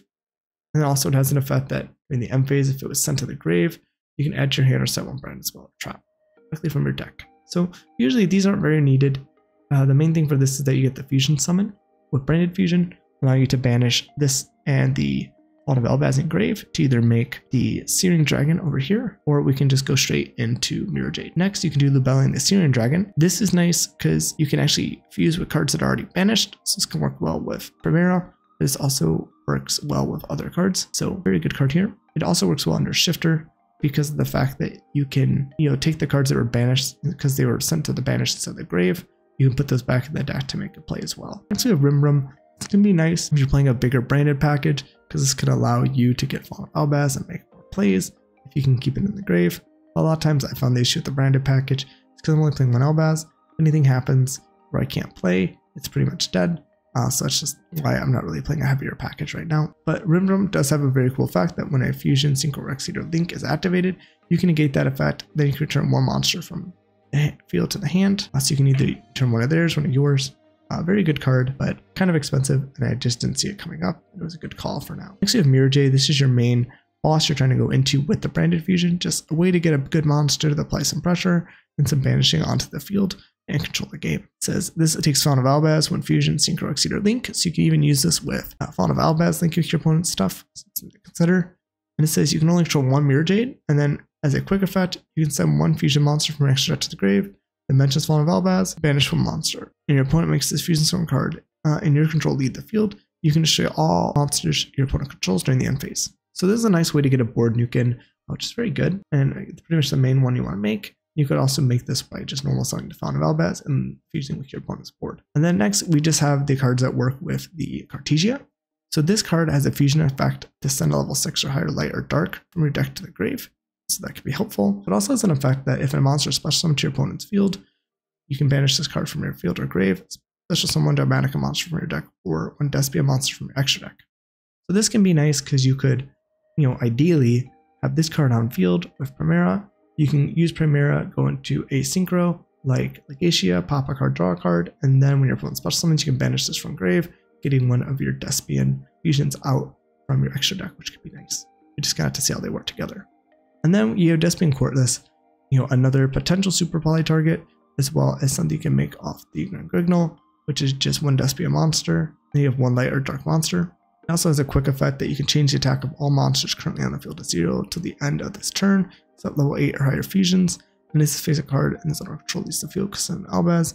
You can add to your hand or special summon Fawn of Albaz or Despia from your deck. That's something good to note as well. So next we have Despian Proskinium. This is one Despia plus one light plus one dark. So you need one of each versus the other one just need one of the other. So during the main phase, you can target one fusion, synchro, exceeder, link in your opponent's grave, banish it, or special summon to your field. While this card destroys the opponent's monster, its attack or defense, which is originally higher, you can only use each Despia and Proskinium once per turn. So what I like about this is this lets you kind of interrupt your opponent's plays in the grave by banishing the fusion, synchro, exceeder, link, by either special summoning it or destroying it. So I think that's very cool. And overall, a solid card, and not bad in the Snake Eye matchup. So this is kind of all the main cards we covered. I hope this helps for any new players. It's quite long, but we went through everything pretty in depth. And again, this is for new players, so hopefully this will kind of help you understand all these cards, how they synergize with the deck, and ways to go about playing them. So what we'll do now is jump into the next section. Hey everyone, this is Editing Max. If you're enjoying the content and you want to support the channel, you can check out the TCG affiliate link in the description below. It supports the channel and costs you nothing, and you'll just be doing the same thing you normally do when buying cards from TCG Player. If you're new to buying cards from TCG Player, check out my website. I have a section on it that helps out newer people, kind of explaining some aspects of TCG Player, so that way you get the most out of your money and don't kind of fall into any of these kind of weird things that some people do to kind of push up the prices of cards. If you want to become a patron of the channel, check out my Patreon. It's another way you can help support the channel. We have different perks you can check out, like a lot of archetype proxies you can see on the screen. Every week I put a new one out that everyone on the channel can vote on, and then those go to Patreon for you can print out. You can also join for early access. Some videos will be 1 day early access, others that are in a longer series could be weeks out in advance where you can get the entire thing at once. Everyone on YouTube has to wait week by week for all the videos to come out. You can also join for a exclusive Yu-Gi-Oh! Reaction series where I watch through the Yu-Gi-Oh! Anime and we can have a discussion in the comments and kind of watch through it together as well, plus other perks coming out in the future. Everyone, thanks again for watching the content. So in theme, you have 13 one-card starters that just end up being a 1.5 card play because you have to send a card for the field spell to be able to play. But in this deck, we're also playing 3 Prosperity, which puts us to 16. And then we have 19 with the Branded Fusion, because I consider that just overall really good card in the deck, since you can use it as a starter to just do branded plays if you have nothing else. You can use it as an extender if your cards get stopped. You can also use it as a board breaker when pushing, going second. So you can use it in a lot of different ways. And I'd say the one thing that's nice about this is as long as you can get to your Centur-Ion stand up and kind of having Primera in circulation, even if they stop it, you could still use Branded Fusion because you don't necessarily need to synchro on your turn. And the Branded Fusion, since it locks you into fusions, you can summon the synchros like Legacia or something on your opponent's turn using your monsters. So even with the lock, I don't generally start with Branded Fusion, it's more of a follow-up play, and you could still keep playing. Now obviously if you get to that point you can't Calamity or do like the Crimson Dragon lines, and it also lets you make plays that will keep you still safe from Droll and Nibiru, which is really nice, which is kind of one of my concerns with like the Horus engine. And this also gives you more pushing power than just the pure hand trap version, which is one of my concerns with the deck, because the deck's pretty much main way of winning is, when you go second, you hand trap them into the ground. In terms of hand traps, we have 17 hand traps. You have a very high chance of opening 2 to 3 of these, and we can look at some math on this. But the kind of goal is you hand trap them, and then you play with your 1 to 2 cards you have for starters, and then you kind of take control of the game in a simplified game state, or kind of lock your opponent out. So you have a good chance with that, but the problem is the deck really can't play through boards with its engine, which is really hard. So the Branded Fusion kind of helps with playing through hand traps, but also giving you more pushing power going second, while also playing around, again, cards like Nibiru and Droll. Because even if you just get hit off like a Primera and it gets negated and you have Branded Fusion, you could still set up a line to do having Primera on field with the Lubellion to synchro with on your opponent's turn, as well as the Mirror Jade as an interruption. So you can do some cool stuff. I'll show a combo at the end for this, as well as some other combos for the deck that I think are good to know. So that's why I think the Branded Fusion package actually works pretty well in here. I also like as a package, none of these cards are like inherently dead. The Branded Fusions are good, and then also the Elbaz could just be normal summon to fuse off your opponent's board. But again, because we're only playing 1 Elbaz, if you do draw the Elbaz, like the Branded Fusions are probably dead unless you can get the Elbaz back into the deck. And we'll kind of talk about ratios for the Branded Fusion as well. So in terms of like kind of looking at the deck and thinking about roles, there's 19 starters if you count Branded Fusion, 16 if you kind of just count, Pot of Prosperity, so generic access to your Centurion cards. So you have a lot of ways to play and make plays with the deck, which is good. You have the 2 kind of extenders here with the Wake Up Centurion and the Emeth, and then we have the 17 hand traps. And then for kind of engine requirements, I'm playing the Phalanx. So it's just a overall solid trap card that you can set and use, but also gain recursion with your synchros in the grave, that you can banish it to special summon them back. And then you also then have the Fallen of Elbaz engine requirement for Branded Fusion, but can still be decent as a standalone as well. And you can even kind of use this to bait negates. And if you have ways to get Primera on the field with a special summon, like the Emblem of Oath or the Centurion Stand Up, you can still make plays even if the Fallen of Elbaz gets stopped. So I think one of the things that's hard about playing the branded package is lack of extra deck space for some of the different cards I want to play. So that made it hard. I kind of went off something similar to what the Voiceless Voice branded decks were doing, except they're usually running 2 of the Albion Dragon, 1 Lubellion, and 2 of the Mirror Jade. I did want to play Super Poly in the deck, so I had to kind of choose. I think Garua is the best one for the deck because it does allow you to kind of make some plays using Super Poly in against decks that are actually good to Super Poly and go into Garua, because if you can set up like a Primera with the field spell, even if they stop you, like say you go Centur-Ion Stand Up to get Primera, you can, they stop you there, you set Super Poly. If you can go into Garua, you could make them lose 2 of their monsters, even though you're discounting a card. You'll summon the Garua. You can then synchro on your opponent's turn with the Garua and the Primera and go to Chaos Angel, get a banish and an extra draw. So you get to make up for that discard, probably draw into hand traps, probably also have hand traps. So I really like the way Super Poly kind of complements this deck. And there's some good matchups where in the format where Garua is really solid. I also played the Draco Stapelia because I figured under Shifter, if you Branded Fusion and you end on the Mirror Jade, the Mirror Jade is kind of dead on your opponent's turn because you can't send anything to graveyard under Shifter with Mirror Jade. So you can't really do anything with it. So what you could do is you could use Lubellion to actually go into Draco Stapelia. So that's one option. I also thought Draco Stapelia might be good against some of the fusion decks for kind of hitting their boards, like Ubel or going against Branded over like the Mud Dragon line. And the only thing I felt like I was really missing with this is, Mud Dragon's a little bit more of a generic option. And then Voiceless Voice, the Super Poly wouldn't be as good. But I didn't really feel like I needed Super Poly against that deck. And I don't like necessarily Super Polying that board because of the fact that they have the ritual to kind of get their card back out, resummon low, unless you have a way to kind of stop that, like Super Polying an Ash.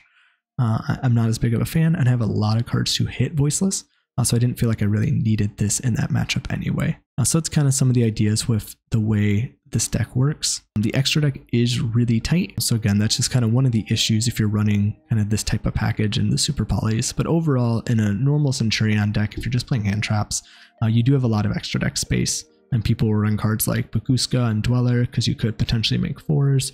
You have the Artemis and SP package because you can use Primera to go into Artemis and then use your other kind of extender. So if you get like 2 kind of starter cards that work together, like a Primera and a stand-up, or Primera and Oath, or even Trudea Oath, Trudea stand-up, you can then like get Primera, go into Artemis, and then use the other body, go into SP, get a banish. So SP is really nice, especially like in turn 3 or so. You have to do it turn 1. I wouldn't say it's very good because you're using all your resources pretty much to go into this. But in the follow-up turns, it's nice to get rid of back row, avoid targeting protection, just a nice way to kind of control the game.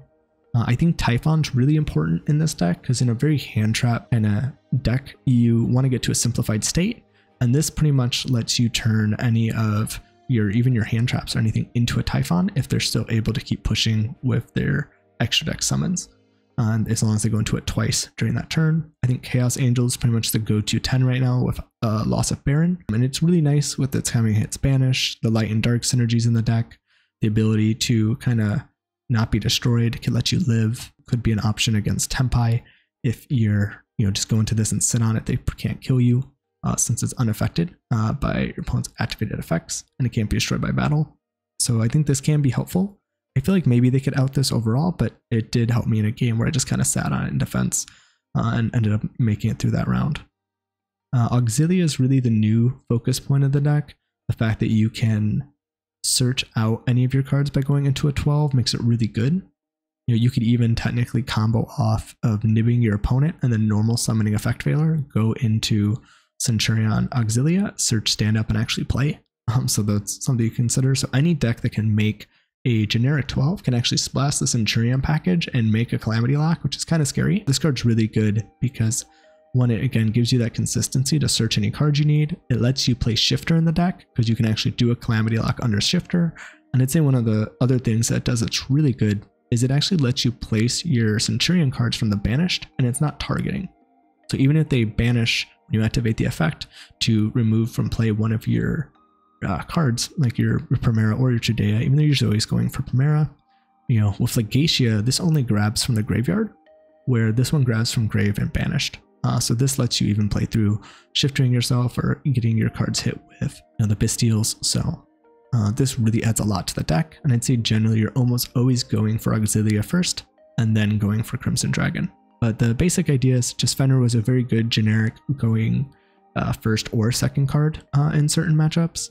I also don't necessarily like facing Fenrir in this deck because it can be kind of hard. You can play through one Fenrir if you open up a kind of 2-card combo, which we can talk about math about that in a second, but it is kind of hard. So one thing I thought is with Crossout, if your opponent is playing Fenrir, you technically could cross out your own Fenrir to get rid of like its presence on the board to kind of play, because I think cards like this do make it really hard for decks like this to play. Because they don't play in the boards well, and this is a very sticky, kind of annoying card to play into. If you only have a 1-card combo and Fenrir, you're not going to play through the Fenrir. And generally, Fenrir is not by itself, so you really need a way to push through it. So with the crossouts and the imperms, you more or less have 6 ways to hit Fenrir and to be able to play. So that was something I was kind of thinking about with crossout and the Fenrir targets. And then Crossout has a few different reasons. You're playing a lot of hand traps, so this can be good for going first to be able to let you play. You could even cross out your own Dimension Shifter if you don't have the line to play under Shifter, because the only starter that plays under Shifter is Trudea. You have the Field Spell or Primera as your normal summon. You have to go Field Spell, and the Field Spell has to send for cost, and you can't do that under Shifter. So that could be an option for that. You can also cross out your Branded Fusion in the Branded matchup, so I thought that's kind of cool. And the big thing too is you really lose to Cosmic Cyclone, and this is a pretty hard card to play around, for the deck, because if they hit the Field Spell and banish it, there's not much you can do about it, because your cards here like the Auxilia only protects your face-up cards from being destroyed by card effect, and the banish from the Cosmic really hurts, and a lot of people are playing Cosmic right now because it's very good in a lot of different matchups. So you want to kind of have something to be able to use to counter Cosmic when you are going second or going first. So that's one reason also to play the crossouts with the Cosmic. Again, Super Poly, I really like this just with the synergy with the deck. You can even Super Poly Snake Eye, which I did during one of my matches. And they could play around Super Poly by going Snake Eye Ash into Poplar. And then if you don't Super Poly them there, they can go into Phoenix to pop it if it's like your only face down and still play through the board by putting the Poplar back in the spell trap, going for original, and then sending the Poplar, making plays from there. So what you can do is you can actually Super Poly their Poplar and their Snake Eye Ash. You can go into Garua and still have a Chaos Angel line to use, which is something. So I did do that during one of my matches and it worked out good. It was also under Shifter, so it was like a double whammy, and I probably won that one anyway, just because they're under Shifter. But I do think this is a good card even against Snake Eye, against Melodious, any deck that summons two of the same types. This is really good. Helps against Labyrinth, which can be a tricky matchup, helps against Tempai Dragon if they summon two dragons. So anything that allows you to go into Garua in this deck, I think is a nice complement for the Chaos Angel lines.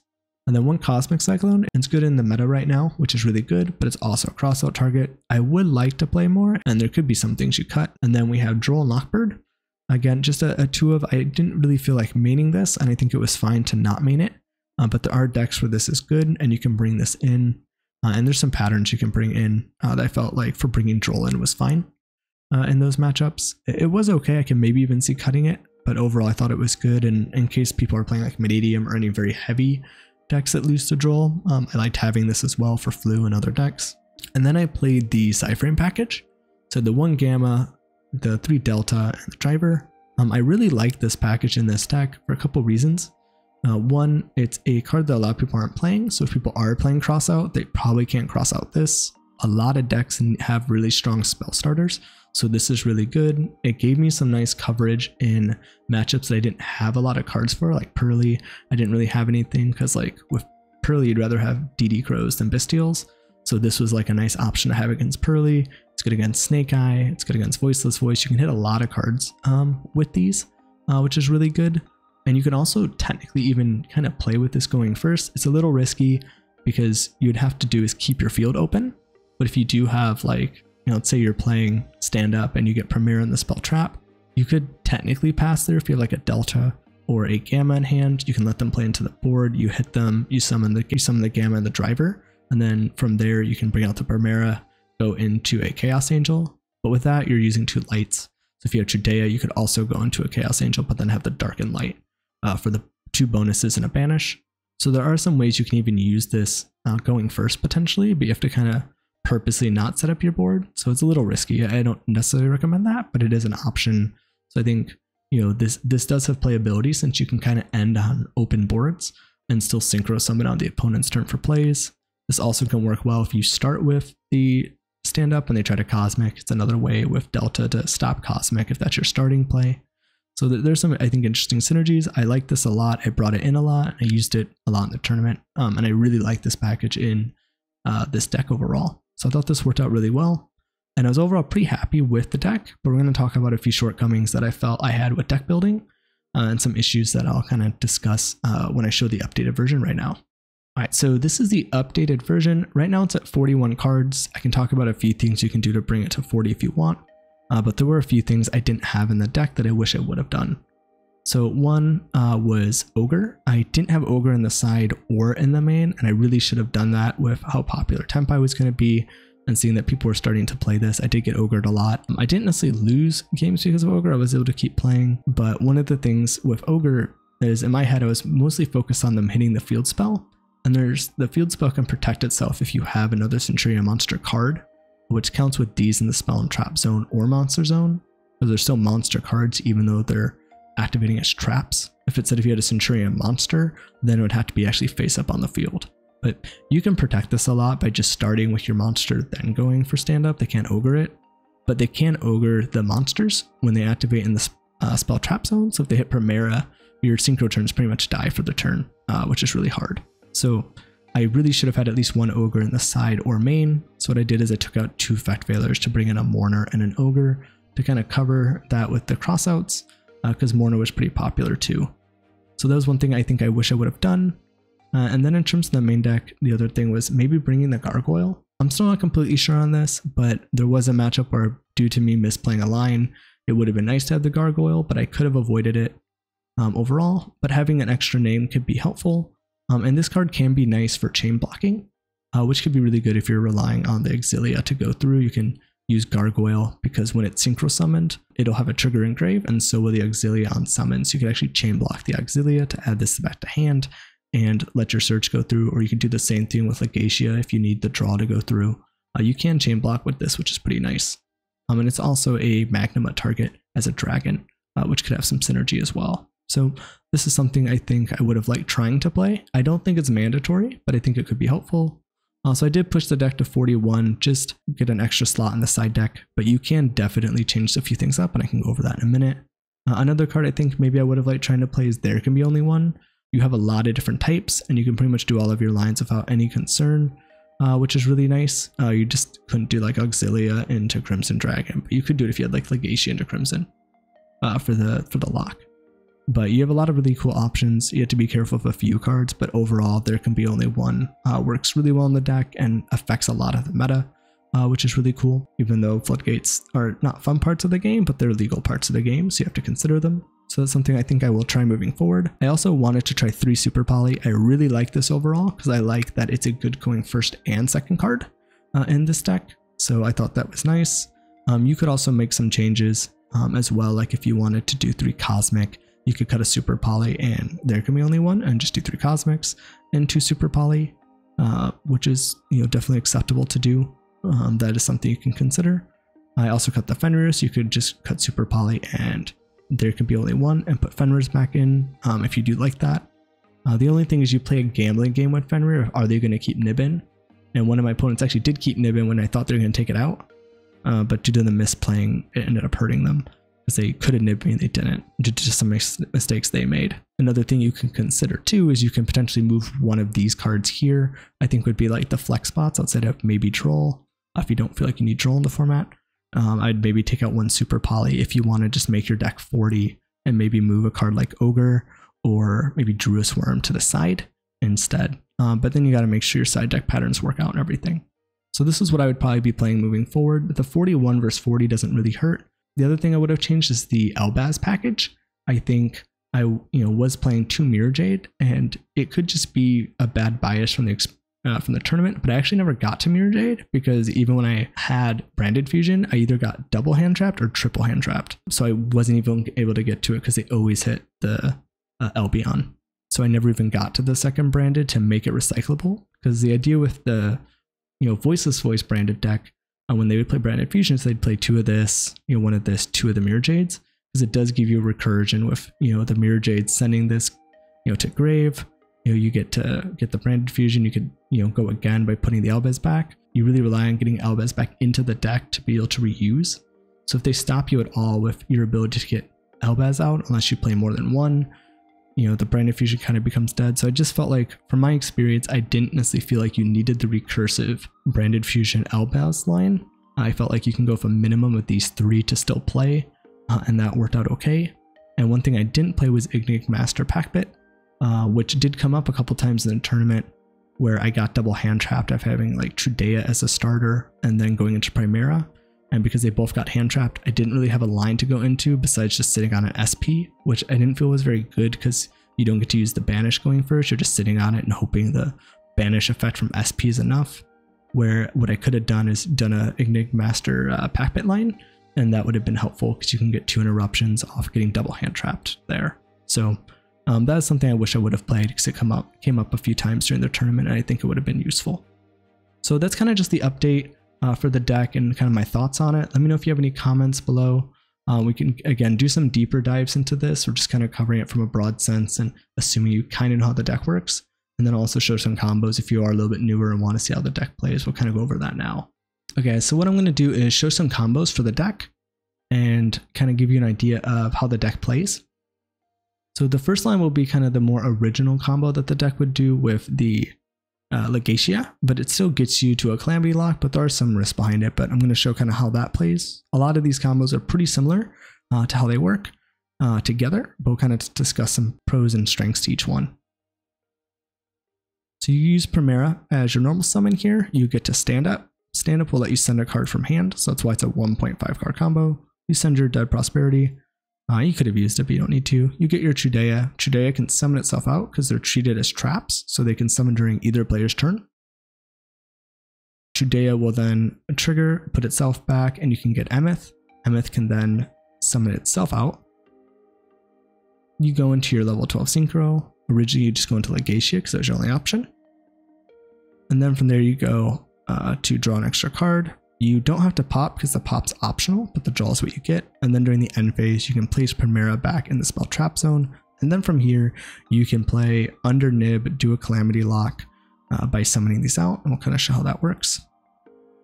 So even though you ended up losing a card for stand up, you'll still have 4 cards in hand because you drew off the Legacia, kind of making up for it. And with the Auxilia, you search instead. So you still end up having 4 cards on hand on top of the Calamity Lock or Quasar or other lines you can go into. So these activate in the main phase. So you have to let your opponent get first priority action in the main phase before you can do anything. But the moment they normal summon, or set a card or activate anything, you can go into this. And be careful to not do something like going into Crimson or trying to do that line if their board's open, like if it's a spell that's not continuous or something that stays on the field, because then they could imperm you. So I'd try to stay around imperm by letting them play into it a little bit. But if they summon a monster, you're safe from imperm, and then you could start playing. So we'll chain both our monsters to summon. They'll get their search. We get our trigger with our field spell and our Primera. Usually I like to do here is I go Primera, chain link 1, field spell, chain link 2, because right now the field spell is protected from cards like Ogre, because we have Centurions on the field, so they can't just Ogre it. And then this lets you get your search through without it being ashed. There can be some lines where you want to actually go in reverse because you need the draw or something. So that's something to keep in mind. So we go into Crimson, we draw our card. Because you have a quick effect, you can still do something before they can do anything. So you still have that option. So you can then use Crimson to target the Legacia. That will let you go into Calamity, and then you can lock your opponent out. It's important to realize that when you're summoning off Crimson Dragon, because Calamity is a win effect, and I did mess this up during one of my games because I didn't think about it until I did it.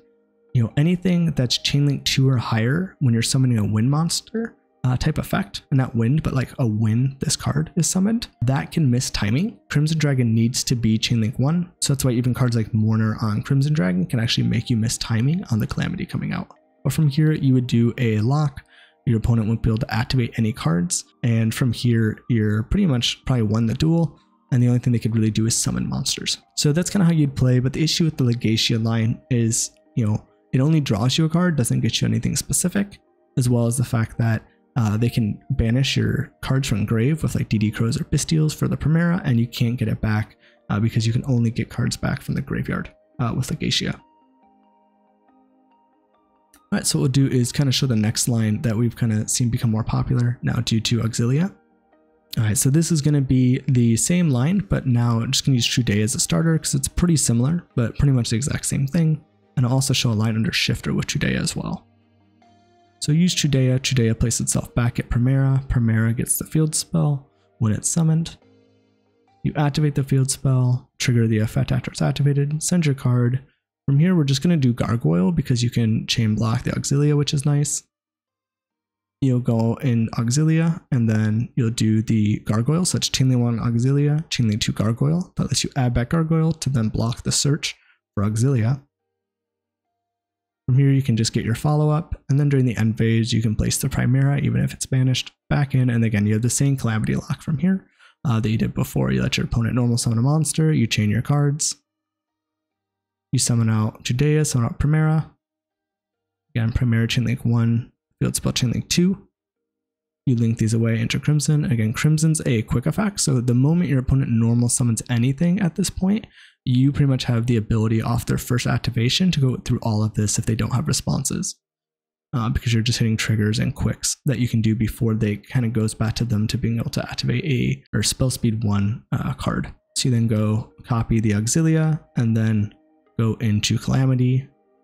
Then we activate, locking them out again. So again, that's really what this deck focuses on a lot for its kind of meta relevance is Calamity. But I think even without Calamity, it would definitely lose power, but I still think it would be a solid deck.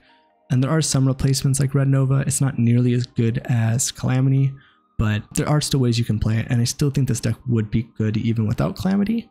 And I'd like to see them hopefully push with better support, even though we've already got our kind of 3 waves of support for this deck, to maybe make it so we can ban Calamity. All right, then what I'm going to do is just show the combo through Shifter. So for Shifter, all you need is Trudea or access to Trudea. So you can do this with Trudea. You can do this with Emblem of Oath because that gets Trudea. And also a lot of people are playing Prosperity now instead of Desires because of the fact that, you know, Prosperity gives you a chance to actually see Trudea, where Desires ends up making it where you're just drawing 2. So card economy wise, I think Desires was better before the new support came out in Legacy Destruction. But now, due to being able to play the Shifter in the deck, which is really good this format, I think it's better to play Pot of Prosperity. Some people are even playing Pot of Prosperity and Bonfire because Trudea is searchable off Bonfire, or you could just play Bonfire instead of Prosperity if you have it, if you want a guaranteed way to hit a Trudea. But I kind of like Prosperity since you have other cards you can hit, like Branded Fusion or other cards, you know, other board breakers, other hand traps that you might be looking for. So I do like it overall, but it is hard to do the 6 banish in this deck, so a lot of times I only do 3. So just a quick note on Prosperity there. So we'll show the line under Shifter. So you could Shifter yourself on your turn, do Trudea. Trudea will place Primera. From here, Primera will be able to summon itself out. Primera will search. Primera gets Wake Up. So this is kind of where the combo changes. You can't do the field spell to place. So Wake Up as well as Auxilia are why you can play under Shifter with this combo. The Wake Up will give you a token, which is level 4 or 8. So lets you keep playing. From there, you can make the 8 token, synchro into Auxilia. Auxilia now can guarantee you get to the field spell, and you can end on having the field spell, activating it. You can't place anything, but you don't need to, because all you need to do a lock, you know, with the Crimson Dragon line or, you know, Blazar for the negate is just having the Centurion on field plus access to Primera and any Centurion that can be a level 8. In this case, is Trudea. And again, from here, you could still do the exact same lock that we've been doing. You summon out the 2, Primera Chainlink 1, Field Spell 2, go into Crimson, or you search off Primera, and then you go into Calamity. From here, so we get our follow-up as well. And then from here, you can Calamity lock under Shifter, which is pretty nasty. I think I did it twice out of 9 rounds, so it didn't happen a lot, but it can come up, and depending on how consistently you build the deck, it could come up more than other times. Right, and then what I want to show, those are kind of the basic lines for the Centurion cards. I also want to show how you can play with the branded cards as well. So I'll kind of show how that kind of lines up with the deck. So let's say we have, you know, stand up, we send our card, we play Primera, we activate Primera, and they, you know, have a hand trap to stop Primera. They imprim you, you're like, okay. So from here, you can Branded Fusion and go into Albion Banish, go into Lubellion, and then Lubellion will be able to discard. So you need at least 4 cards because 2 of these are discards for this combo to pull this off. But you'll have 5 cards in hand for starting. That discards, this puts the Albion Branded Dragon back into the extra and Elbaz back into the deck. That lets you summon Mirror Jade. And then from here, what's nice about this form of the combo is you have the Mirror Jade banish on your opponent's turn, but you also have the body from the Lubellion, so the moment your opponent special summons, you can trigger stand up to synchro these away into Legacia, draw an extra card. So you'd already have 1 card because you only start with 4. So draw you a 2nd card, probably a hand trap with the way the deck's built. Ideally, you'd have 2 hand traps in hand. You'd get the Legacia for a pop. You'd have the Mirror Jade for a banish. So that's kind of the way this ends up playing out, which is pretty nice. We'll kind of just let this play through here. It's kind of showing these interruptions. And then I also wanted to show an interesting interaction with Enigmaster Packbit that came up for me a couple times. I think it's a cool card and why I think it more or less should be mandatory. I really didn't want to cut it, but until I cut the Mirror Jade package, I was debating between Enigmaster and SP, and both definitely came out during the tournament. So I think the issue is playing the larger Branded Fusion package. So if you're playing with the Enigmaster combo, it's more if you're playing with a full hand. Through 2 like imprims, you can still make interruption against your opponent, which is pretty cool. So if you start with Trudea and they hit you here with an imperm, it's particularly devastating with this when you're starting with Trudea and they imperm because of the fact that you can't keep it an 8. When you start with Primera and they imperm and you have a way to extend with the stand-up Centurion, the Primera coming out of the spell and trap zone can make itself an 8, and that's part of a trap effect. So even if they negate you putting it back into the spawn trap zone to place another Centur-Ion, you're still able to keep it as an 8, and you can keep playing by going into Auxilia. So this is very important if you're starting with Judea and trying to extend out. So from here you can just stand up, send another card. So we just send out an extra imperm. We place Primera. Primera will summon itself out, activate its effect, and then get impermed again, which did happen to me quite a bit at the tournament, just getting hit with a lot of hand traps. So from here, I really didn't have a play to go into. I had to just go into SP and sit on it, which was not very great. I was really missing Enigmaster when this came up a couple of my games. So from here, you can go into Enigmaster. Enigmaster can use its effect to place Primera back in the spell trap. It's a cost another discard. And then ideally you'd have one hand trap. In this case, it's imperm. But if you have a hand trap, you have a little bit easier way to discard. So I'll kind of show how the interactions can work with this and kind of discuss some interesting ways you can use Enigmaster Pack Pit defensively or offensively, depending on the kind of the grindy state of the game. So they're going to start with Judea. They're going to place it, put Primera. Primera is going to activate. They're going to search for the trap card. I'm just kind of playing as my opponent. Then the stand-up's going to activate. We're going to discard the extra Pot of Prosperity because it's dead. They'll go for Gargoyle. And I'm just kind of waiting for the right time because the way this interaction works is you want to bring out the Primera, you'll get your search, and then you'll be able to synchro with the Pack Pit and the Primera. And from here you can go Legacia for a pop and a draw. You can also use discard and place one of their cards in the spell trap as a trap, which is nice because that doesn't synergize with the Snake Eye cards that need to be spell cards. They can still send them because they're face up, but they won't be able to like bring them out because they're not continuous spells. So that kind of gives you 2 interruptions. So I don't want to blow it too early because if I just synchro and pop, they won't have anything unless I'm just putting my cards back. So I'm kind of waiting for the right time. From here, my opponent's going to activate the Gargoyle, which is me, and then the moment they activate Gargoyle, you need to chain your Primera here, because in this situation, they have the field spell, and anytime they summon, they can use the field spell to summon. So you want to make sure you're also synchro summoning when they're synchro summoning to be able to make plays that are kind of timing up with them when all the chains are resolving. So they go into Gargoyle. They're going to trigger their chain first because they have an ignition effect as the turn player. So their ignitions go before yours. So they'll have their ignition to synchro. I'll have my ignition effects to be able to use, which is like Primera for drawing and stand up for synchroing. And in this case, normally you'd go Primera chainlink 1, stand up chainlink 2, but in this situation, I need the Primera to actually be chainlink 3 and the stand up to be chainlink 2, which is really important because of the fact that the card I have is imperm. If I still had a card in my hand as a standard like monster hand trap, it doesn't really matter because you always have a discard for the Enigmaster. But in this case, I need to make sure I'm drawing off Primera first. So that way when I do synchro summon and have Enigmaster go to the grave, I have a valid target in hand to discard for the Enigmaster effect. So making this chainlink 3, 2, and then 1 is really important. So then we'll synchro into Legacia. They're going to synchro. And I also just went to Legacia. Both our cards are going to trigger. Their card is going to trigger to pop. And the Gargoyle is going to chain block it. So they get that back to hand. My cards are going to trigger. I'm going to trigger the Enigmaster Pack Pit and the Legacia. In this situation, I should have put the Legacia first and then Pack Pit.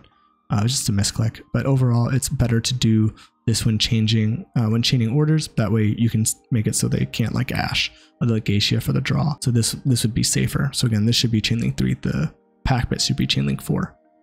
Because it's going to be harder to hit the Pack Pit engrave than potentially like Ash the Legacia here. But they trigger, I destroy. I place Pack Pit in this situation, and then they destroy my Legacia. So a couple things I did here that I think is nice. So one thing with Pack Pit that's cool is that you can place itself in the spell trap zone, and then you can make it where every turn this card can actually summon out monsters from your spell trap zone, which is nice. You just got to remember that your Centurion cards can't be used for special summoning more than once, and then once you use their effect, you can't special summon. But one thing that's cool is you can potentially put your cards in the spell trap zone for the Centur-Ion synchro monsters, and you can keep summoning them out. So that's kind of the idea behind this combo. The other thing that we did that's pretty cool is that we discarded the phalanx for the Pack Pit to put itself back. So that also gives us a way to bring back our Legacia to make plays. So kind of show what happens here. So during the end phase, I'm going to trigger Phalanx to banish and special summon the Legacia back to the field. That will allow my Legacia during the end phase to still trigger and place a card. It can't draw because you already used that effect, but you can still get the place in the end phase. Kind of similar how if you Bystial Magnema in the end phase, you can still trigger Magnema to search after you activated the effect to search. So you can do that in the end phase, place the Primera, and then I activated this, think I could summon this out. I realized I forgot I summoned this already. So you got to be careful. From here, you would just summon out the pack bit. But what you could do if you go into like a grindy game against your opponent, all you have to do is get to your Centur-Ion Emeth Engrave, and during your opponent's turn, what you can do, because it's only a quick effect during your opponent's turn, you can actually place the Legacia back into the spell trap, and then Packbit can summon it back out. That'll reset its attacks. It's now a new card, which is nice, and you'll get a draw and a pop every turn of your opponent's turn. So you'll be able to summon this out, during your opponent's turn, or pop a card, draw a card, and in your deck, you're destroying a monster, probably drawing into a hand trap, and then you'll keep this alive. You can attack with it your opponent's turn again. As long as you can keep getting your Emeth into the grave, you can keep putting this back into the spell trap, and Packbit can keep summoning it out and just keep drawing and popping. So in a grind game, you can do something kind of cool. Otherwise, you can just use Packbit to place when your opponent's card is an interruption. But then you do lose kind of this grindier setup with Packbit, which I think could be kind of cool. Right, so for this last combo, we're going to show an anti-super poly combo, but this also works well against Kaijus. And the way I'm thinking about this combo right now is it's probably a better game 2 and 3 combo, because super poly is not a very common card in the format. So it's not something that I think you have to be expecting a lot of people will be playing. But if you do face certain decks that might be playing it, like let's say from certain feature matches or just different people in your locals, that they're playing either like Tearlament, Branded, Chimera, decks that are probably going to be playing Super Poly or Branded, then I might do this combo going first. Because one of the issues with it is to do this combo, you're probably be giving up your trap card interaction and sending it to the grave to just use the recursion effect. And that's something I usually like to use going first as another way to either dodge cards or interact with my opponent's board. So that's one thing I like to use, but in this combo you're kind of losing that option, which is I think making it a little bit weaker, and playing around a card that you might not know your opponent's playing. So just to keep that in mind when deciding when to use this combo. So we're going to go ahead and start off the combo. We have Primera. Primera is going to activate its effect. So we're just going to search Stand Up. Stand Up is going to activate. We're going to send our card. We're going to get Chudea. Chudea will summon out. And then Chudea will get Gargoyle. I like Gargoyle here because it gives you the option to chain block with Auxilia, which is pretty important for this combo. So we'll bring out Gargoyle, and then we will Synchro. You could use the field spell or you cannot. It's kind of just up to you. There's no real harm in using it or not using it. We'll go into Auxilia. And we have our chains here, so Auxilia is going to be chain link 1, Gargoyle will be chain link 2 to add back, allowing you to chain block Auxilia's search effect. So if they have like an Ash here or something, they won't be able to Ash if they're waiting to hit this. We'll get the Gargoyle back, we'll search Wake Up Centur-Ion, and Wake Up Centur-Ion is the way we're actually going to play around Super Poly specifically, because of the fact that you can use this card as one of the requirements for the Synchro Summit, but it can't be Super Polyed, which is very important. Because originally the line would actually end on Legacia before we had Auxilia. And when you do Legacia and the Crimson Dragon, they're both lights. You have a light machine and a light dragon, and they could super poly into Mud Dragon. If you do the standard combo, which is using Centurion Primera and Chudea, you actually are able to be super polyed with Centurion Chudea and Auxilia, also into Mud Dragon. So this combo is going to use your dark option as the Wake Up token, allowing you to actually play around it because they can't super poly with this card. So we'll go ahead and summon this card out. Now you could wait to use the Wake Up Centur-Ion on your opponent's turn, but here what we're going to do is just use it anyway because there's no harm in it. And this will let us use the second effect to banish it to send a card.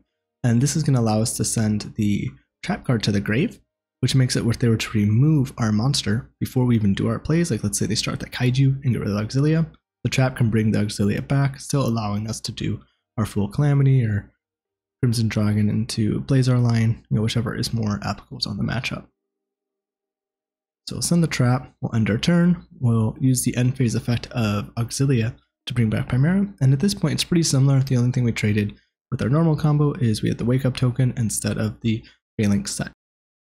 So we gotta wait till our opponent makes the first action. We're just having, myself as the computer use the emblema just to set the field spell. So here we're gonna chain, we're gonna use Primera to summon itself. Primera is gonna trigger, and the Centur-Ion Stamp is gonna trigger Chainlink 2, chain blocking the summon of Primera and the search. I'm gonna synchro, we'll synchro into the Crimson Dragon, which is a light dragon and now a dark dragon. So there's nothing to super poly here. We can then, get our search off Primera. We'll target the Auxilia, putting back the Crimson Dragon, allowing us to cheat out a synchro monster. And this will let us bring out Hot Red Dragon, Archfiend King Calamity. And how these chain orders are going to work is it's always important to remember that the way these go first is you're going to have your ignition effects, and then you have like mandatory ignition effects and then optional, and it's always going to be based off the opponent. So this is the opponent's turn. So we see, are there any triggers on the field? Are there any mandatory? No. Are there any optional triggers on your opponent's field? No. Well, I have a optional trigger on my field, which is Hot Red Dragon King Calamity's summon effect to lock out my opponent. And then after the trigger effects have gone, then you can use quick effects. But because Hot Red Dragon Calamity makes it so that way your opponent cannot activate cards or effects on the field or in response to this card's activation, it's going to make it where this needs to finish. Once it resolves, your opponent can actually activate Super Poly, and that'll be kind of the end of your board getting Super Poly, at least on your turn. So we'll lock our opponent out. They're not going to be able to Super Poly. Now what they could do is they could set Super Poly and Super Poly your board next turn into like a Garua, because you have 2 Dark Dragons. But at that point, you're going to use Auxilia's effect in the end phase, get your Primera back, and you've already have follow-up for a second stand-up Centurion play to send Gargoyle or another card. Plus you have other cards in your hand, and a way to keep making more cards, bring back cards if you lose your board. So you have a lot of good follow-up to be able to keep playing and pushing. So I'm really not even too worried about the Super Poly at this point. We just wanted the Hot Red Dragon Calamity to go off and lock our opponent out, so they really can't do much on their turn. So that's pretty much how you play around Super Poly and a Kaiju or any removal card. In this case, that's just removing the one monster. I hope this helps. Remember, keep this in mind. Maybe depending on the meta, you might change up if this is your going first combo or not. But for now, I would definitely make this your maybe game 2 or game 3 combo if you think Super Poly is coming in against you, depending on the deck and the popularity of the card, or if Kaijus are very popular. What I'm going to do is, instead of just kind of like openly talking about them, like, oh, I'd say this and that, I wanted to create a visual that's very easy to understand. So let me know if this is helpful. It does take some time to make these visuals, but I also have these available on my website. When I upload all of the information there, once everything is available on YouTube. What we're going to do going first against Snake Eye is you want to kind of figure out, do you have any cards that are bad in the matchup? The 2 cards I don't really like in the matchup are the Bystials, so I'll side those out. And then I want to consider, what do I want to bring in against the deck that's helpful? So one of the things I want to do is be able to play Crossout, because in a very heavy hand trap format, I can use Crossout to negate some of their cards. I also wanted to bring in Super Poly, because I think it's a very solid card going first against them when they do their standard combo. You can do the whole, like, they go Snake Eye Ash and a Poplar. You can Super Poly them before they go into Phoenix and destroy your Super Poly. You can go into Garua, and then from there they lost both of their bodies. They get the Poplar in the Spawn Trap Zone, and then you get the Garua. You can then wait to see what they search. Depending on that, you could either bring out the Primera, go with the Garua into Chaos Angel, and then banish the Poplar, so it's gone and they don't have a target to send with the original. Or you could wait potentially if you want to play around the field spell setting a card. So I do really like this line, and I think it's pretty good in this deck against Snake Eye going first, and I think it's also very good in the meta overall. And then I decided to throw in a Droll. You could definitely keep in either Ash or Imperm. That'd probably be the one I would hold, but I wanted to throw in Droll just as another target to kind of diversify the cards I could have. The deck doesn't usually get hurt by Droll, so you don't need to usually cross out it, but I just thought it'd be nice to have another option to kind of pair diversifully with other cards. But I think I could also just see Droll being an Ash or Imperm as well.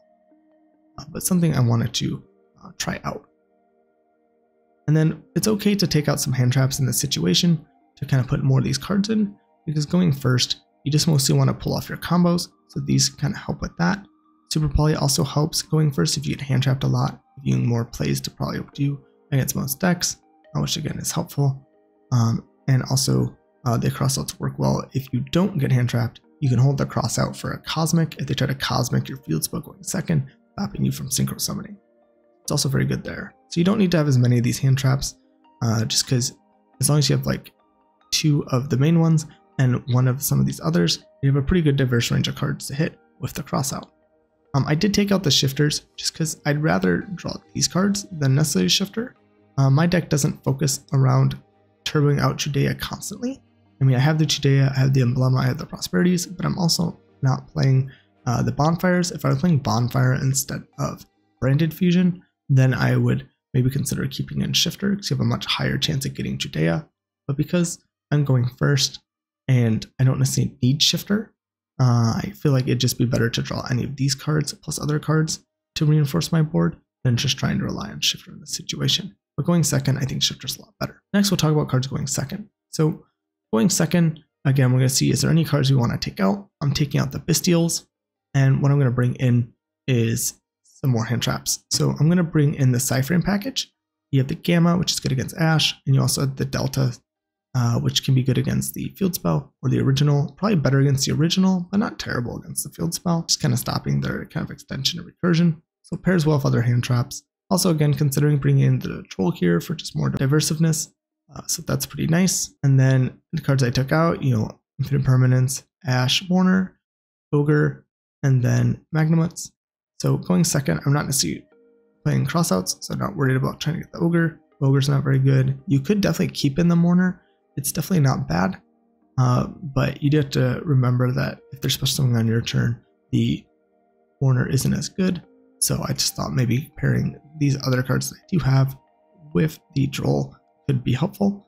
So I just took out some of these to kind of try to not draw as many kind of clunky hands of the same hand trap and just try to get more of a diverse set. So again, I could see this Droll being kept in the side deck and put Imperm in for this matchup specifically, since the pure Snake Eye deck doesn't lose to Drolls much. Next, we have Cartesia Snake Eye. So for going first, you do a very similar premise. You have the crossouts for hand traps, as well as the Cosmic line if they do that going second. You have the Super Polys for going first with that same Garua Chaos Angel line. And then I brought in 2 Drolls for this matchup because this deck tends to search a little bit more with the Cartesia cards, having the Planet, the Fenrir, Unicorn. So Droll's a little bit better in this matchup to potentially stop their plays than normal. So I do like it in this matchup more. So you can also then just take out cards you don't need. Again, I'm not going to rely on the shifters going first. Taking out just a Nibiru, the Bystials are not good, and just kind of an array of hand traps. That way I have a better chance of drawing a diverse set of hand traps and cards going first. Going second against them, it's going to be a very similar situation to pure Snake Eye. We have the Gamma Delta package to kind of stop a lot of their plays. And again, also going to bring in that Droll. Droll can really help against stopping them. And also going first with Droll, it's a harder card for your opponent to push to and they can't search. So I like that as well there. So again, we just took out some of our hand traps that we didn't want to play.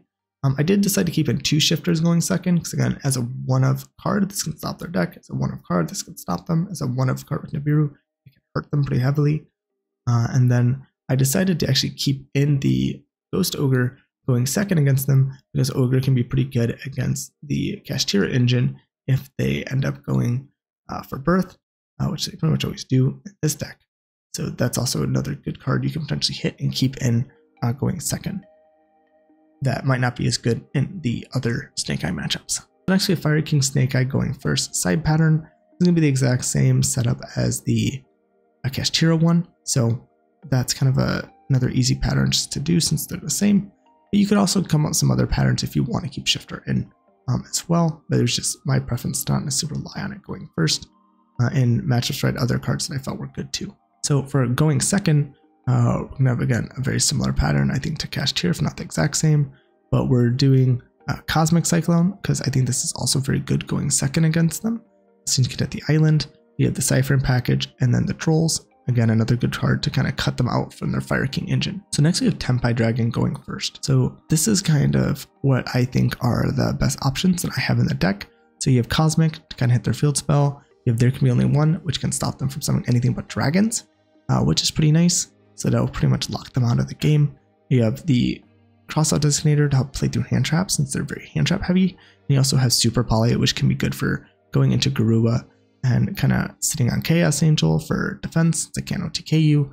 without trying to remove it out monster effects, which can be kind of tricky. And then you also then get the option to kind of fuse away their cards so they can't OTK you. So I think a pretty solid setup overall. And then you want to just kind of take out cards that aren't very good. You know, we're taking out the Nibiru because those are dead. The Bystial is not very good. I am taking out one Shifter just because Shifter is okay in the matchup. But I think you could also potentially go with Ash Blossom and Imperm as well if you want to go that route. The one thing I like with Shifter is that if they do happen to get to the field spell, a lot of your other hand traps won't work in the main phase one. So with Shifter, it does kind of ruin a lot of their follow-up and makes it harder for them to kill you. So it's kind of like you're kind of trading off, you know, do I think they're going to open and get to the field spell? I'm going to have a way to stop that. So otherwise your other hand traps aren't as good. So it's just kind of like a hit or miss situation that can be kind of tricky to decide which way to go with going first against Tempai. If you're going second, now a lot of times maybe it's just better to just still go first against Tempai, try to get to your cards that are really good and stop them that way. So that's something to consider. But if you do want to make them go first, this is what I would side. I would side the Cyframe package because you want to kind of hit their spells and stop them from being able to get to their plays. Super Poly can be nice because they're not going to really do anything going first outside of Seal's Pass probably. So you could just set the Super Poly and then just Super Poly them when they try to OTK you. So it's kind of more you're playing a going first card against them going second because their going first play is really just to help them get to going second again. And then again, Cosmic, take out their field spell, or their maybe Floodgates potentially they might be playing, or you could again just save this for when they try to play with the field spell on the next turn, and then there can be only one. Again, they're not doing very much, so again, this will stop them from being able to OTK you. So a lot of times, the going first cards you're still keeping in because you're just trying to wait till you get to go first again, but then you're also playing the Cyframe package. You could use this to kind of stop them from getting to their plays. But you can also kind of use this going first potentially as well if you wanted to like try to do the stand up and the Primera line. You can keep Primera on the Spawn Trap Zone and then have the stand up ready. You can then use your Cyframes while your field's open, then summon out the Primera and then Synchro. So it's something to consider, it's just kind of risky. So again, we're just taking out the cards that aren't very good in this. In this situation, we're also removing Shifter and DD Croaks rely more on the Cyframes. So another package you can consider citing. Next we have Voiceless Voice. For going first, I'm only keeping in one Shifter just because I have so many good cards against them. I don't think I very need it, and I could just rely on having a bunch of the other cards that are better. So we're bringing in Cosmic, Crossouts, and Drolls. All of these are good cards against Voiceless, and kind of being able to pair these with a bunch of other cards is very good. And we just take out the Nibirus because they're not very good, the Imperm, which is still good, and the Shifters. You could potentially just keep in Shifters instead of Drolls, but I thought it'd be better to have the diversity. And again, sometimes Shifter isn't good if you just don't open Shudea because the rest of your lines are invalid. But then you could also just discard it off the stand-up. So it might be fine to just keep in Shifter still. But I wanted to kind of bring in a more diverse set of cards. Going second, I am going to keep all the Shifters in because it's a very good card against them just to kind of shut down their plays.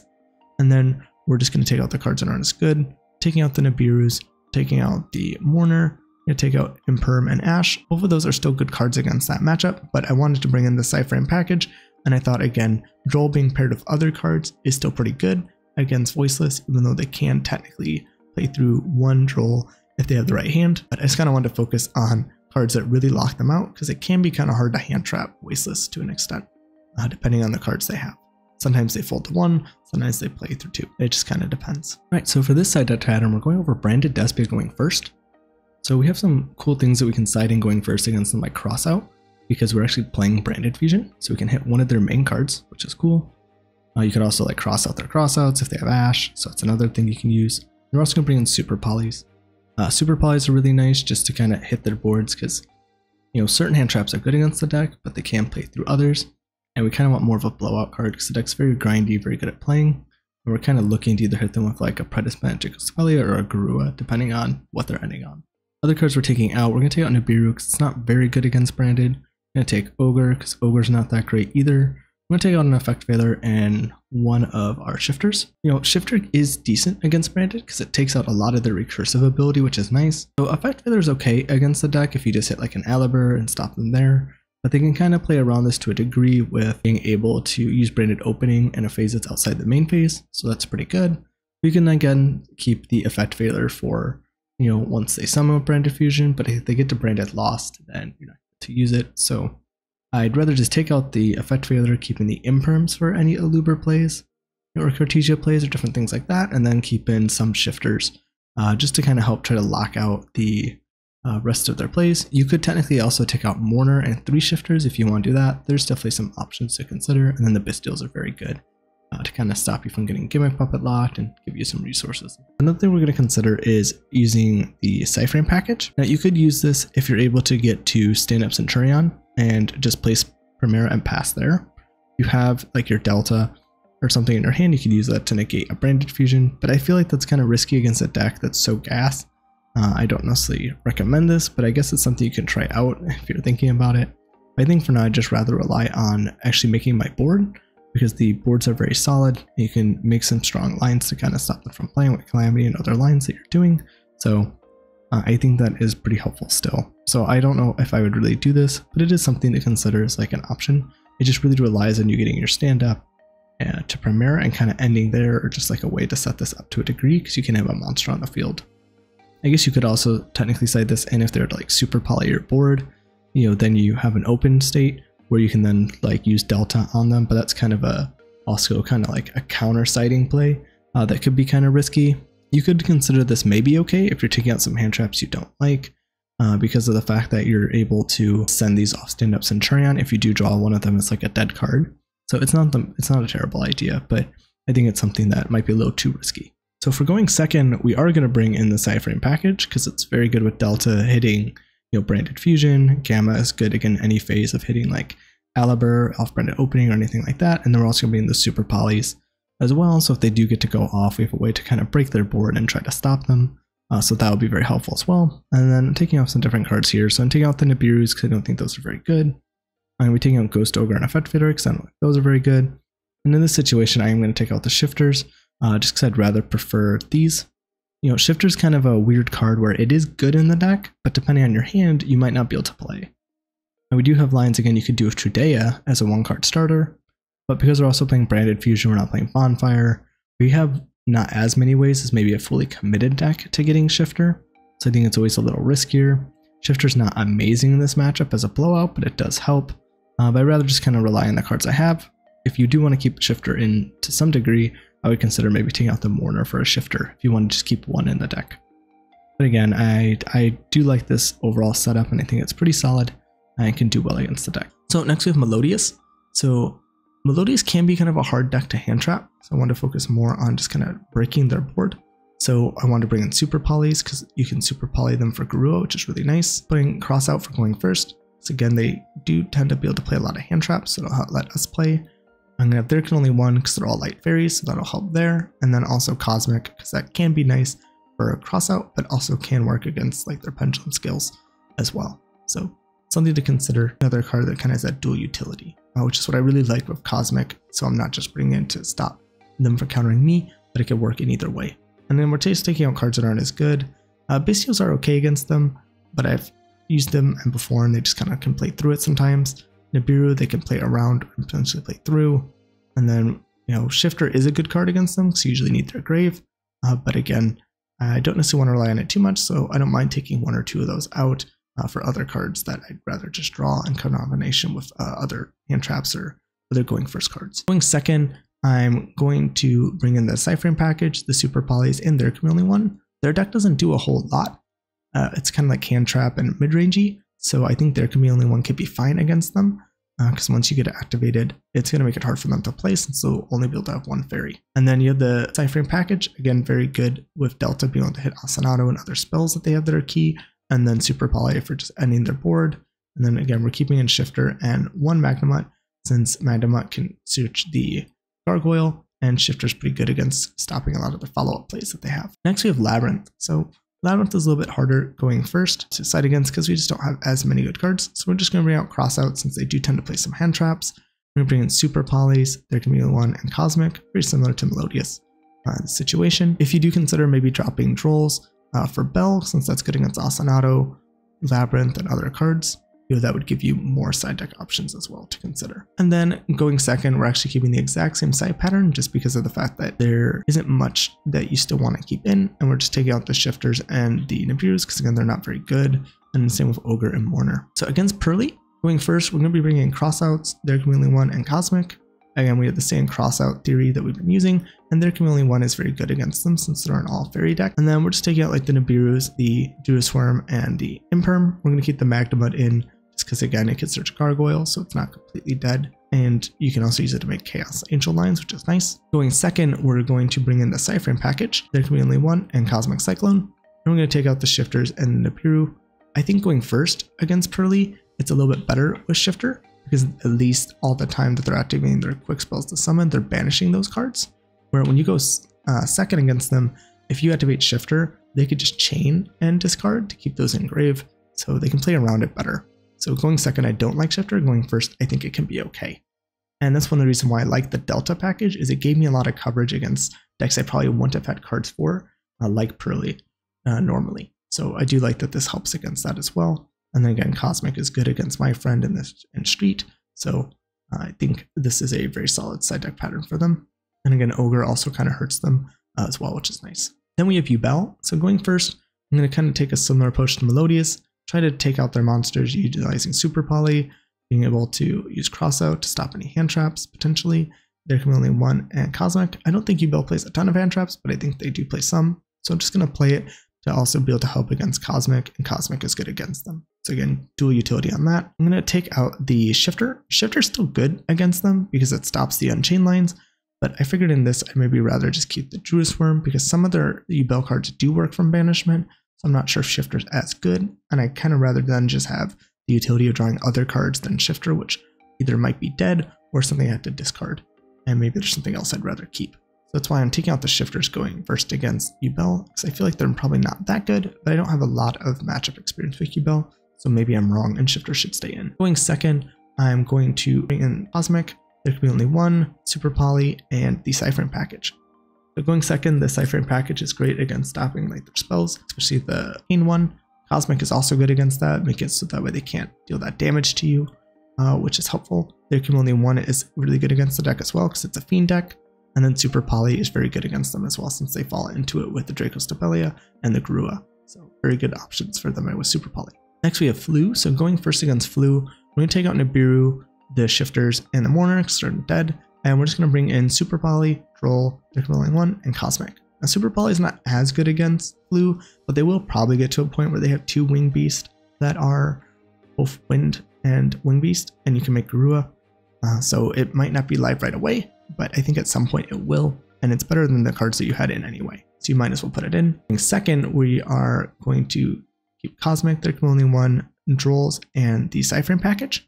I guess they have a little bit better of a package. You could potentially run this going first as well, but then you kind of rely on the whole, if I have the Cyframe, can I just do the stand up and Primera with the either Delta or the Gamma, and is that enough? Maybe it's not. Kind of depends. So I think it's a little risky. So that's why I prefer the safer package with Super Poly. Because I think at some point they are going to kind of go for that double Wing Beast at some point. And then you could hit them there. And then against Kashtira going first, we're going to have the Crossout package with their Chameleon 1 and Cosmic and Droll to kind of help against those decks. And then we're just going to take out the cards that aren't as good. We're just kind of taking out a mixture because the Bystials are the only ones that aren't good. But then the others are decent. We're just kind of getting an array of cards, so we draw a diverse set of hand traps. We're just kind of clunking up on them, and the other cards that we're playing, bringing in for those hand traps will help us play through some of their cards. And then going second, we're going to be bringing in the Cyframe package to kind of hit spells like their Field Spell or Birth or their monsters. And then we're also going to bring in Droll, another decent card against them. Again, Shifter does nothing, and we're just kind of bring out the Bystials because they're not very good. And then we just brought out a couple hand traps, kind of give us a diverser set of hands. So I hope this was helpful with helping you understand how I'm citing and thinking about the matchup for these different decks and kind of seeing it visually this way. I know a lot of people don't necessarily cover side patterns, so let me know if this was helpful information and if there's any side deck patterns you would change or any cards you'd want to include in your side deck that I don't have here. The main ones I'm thinking about changing really is just Droll right now, either for more Cosmics or potentially Bell. I think that could be very good. against Ostinato if that becomes a very popular engine in a lot of decks like it's looking to be with Snake Eye and just the Melodious deck in general, while also maybe considering it for Labyrinth, which kind of helps in that, since I feel like Labyrinth is one of my weaker matchups when it comes to having good cards. And also the Bell could work against Snake Eye and other decks as well, so a pretty good generic option. But then, we might eventually see Droll come back in when the Fiendsmith stuff comes out. So we kind of gotta play it by ear and see, but I didn't use Droll a lot, and I think Droll's an optional card that a lot of times I just took out generically good cards for to kind of add in. So I do think Bell could be a replacement for that. Everyone, so in this section, we're going to go over my regional report. We'll do a quick kind of overview, and then we'll do more in depth. At the Rosemont Regional, I won a lot of die rolls, which was kind of disappointing for the matches that I did lose because of that. So that was a little bit upsetting, but for round 1, I faced Pure Snake Eye. I won the die roll and ended up losing 1-2. Round 2, I won the die roll against Goblin Biker. I won 2-0. In round 3, I faced Melodious. I won the die roll and I lost 0-2. Round 4, I won the die roll against Runic Stun. I won 2-0. Round 5 against Dinomorphia, I won the die roll. I won 2-1. And then round 6, I lost the die roll and I lost 0-2. Round 7 against Pearly, I lost the die roll, but I won 2-1. And then round 8, I lost the die roll and I won 2-1 against Voiceless Voice.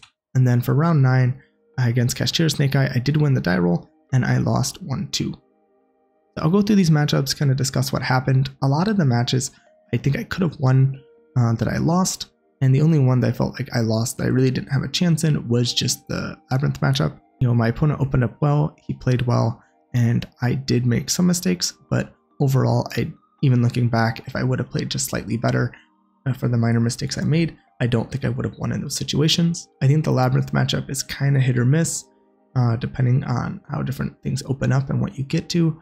So sometimes I feel like maybe you might steamroll them, and other times you're just not going to be able to keep up. That one's just kind of a riskier one, and I do think those types of matchups are the ones you want to really win the die rolls on. Like, I'd much rather lose the die roll against Snake Eye, and I'd much rather win the die roll against Labyrinth. For me, because a lot of my cards are better suited for Snake Eye, so going second, I have a good chance of stopping them. Against Labyrinth, it was not the case. So what we'll do now is just jump to an in-depth tournament report, talk about each match, kind of what I learned, mistakes I made, and what I would do going forward. And I have an interesting game 1 loss that I received for an issue with my deck in round 8 that was very nerve-wracking, so we'll kind of discuss that. Everyone, so what we're going to do now is jump into my more in-depth coverage of my tournament report, and we'll have our first round against Pure Snake Eye. And I did my best to try to make sure everything is lined up properly with what happened in the games. I believe this is correct, but if anything is off, some things kind of merge together throughout the day. So hopefully everything is correct here. Just as a kind of caveat in case anyone's watching that I faced and they're like, no, this was in a different game. I am trying to do a lot of this off memory because I didn't get a lot of time in between rounds to write a lot of this stuff out.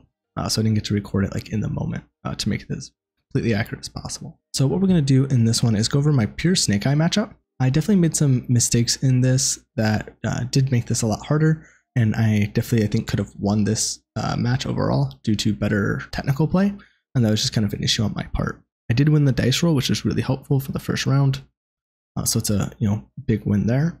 And we go to do our play, and I get hit with a Mourner on the Crimson Dragon, and I didn't think about it making Calamity miss timing. Because with a win effect, if the monster's being summoned out by a card effect, it has to be the last thing that happens, and the Mourner is able to make it where the Crimson Dragon's effect is not the last thing that happens. So I should have went for a Blazar there to have a negate still, and at that point I really just didn't have much. I didn't open a ton of hand traps, so I wasn't able to really stop them, and they got the full combo and went to game 2. In game 2, we just kind of traded hand traps back and forth, eventually got into a grindy game, and I was able to win. And then game 3, I definitely made some mistakes here. Just kind of got in my head too much. So I opened 2 hand traps, Valor and Delta, and I was like, wow, this is pretty solid. So he starts with Bonfire, and I don't know why in my head I was like, oh, I can wait to punish him later with the Delta instead of stopping the Bonfire. I knew at that point, usually when they start with Bonfire, it generally means they have a weak hand. So they don't want to start with Bonfire because they play into Droll. But I don't think Droll is as common now. So I was like, maybe I can wait. And that was a mistake. I should have just dealt on him because I already had Valor for follow-up anyway. So it probably would have just ended his turn and I would have just won because I had 3 starter cards. I had a Primera, I think Emblem of Oath, or Stand Up, one of the other, and I also had Branded Fusion. So if he would have just passed there, I would have won. I don't, there's any way he would have been able to stop me at that point. So I end up letting it go through, and I don't adjust, which is another issue. I got so caught up in my head, it's like, oh, I can negate the original, that'll be good. And it's like, yeah, that would be good. But again, it's a pure Snake Eye deck. They usually go for that field spell, and then I didn't negate the field spell. So I was still waiting for the original. So I got into my head and I overthought, and then I didn't adjust. So kind of misplayed almost twice there due to just bad technical play. And even after the game, I was like, I don't know why I did what I did. Kind of thinking back on it, I already knew it was wrong. We get to this grindy game. I end up kind of pushing into his board some. I end up making a Mirror Jade as my last play of my Branded Fusion, kind of pushing through his board and then saving it for the follow-up. And I was able to kind of set up my field and actually do okay even with the misplays I made. So I made another misplay here by putting Mirror Jade into an Anima Zone, and that really hurt. Yeah, I kind of clogged up my main zones, and I didn't even think about putting it in the extra monster zone, which would have been the correct play, because he was able to kind of force it out, and that really helped him with pushing and kind of breaking what I had left. So those are kind of the mistakes I made there, you know, bad zone placement and just bad technical calls with what to imperm and what to delta. So that was just my mistake at that point. So just things to consider, you know, try to kind of analyze what's going on in your games, think about it later, try to always use that to improve. And I did do that throughout the tournament and did help in some games. All right, so what we'll do is move on to the next round. Next was against Goblin Biker. So I was able to do Calamity combo, but my opponent was able to play because they were able to summon 2 monsters and they were able to go into Big Gabonga. This was able to use one of the other monsters to detach on my turn to then steal my Calamity. And I was able to push through this and overpower him. We just went to the next game.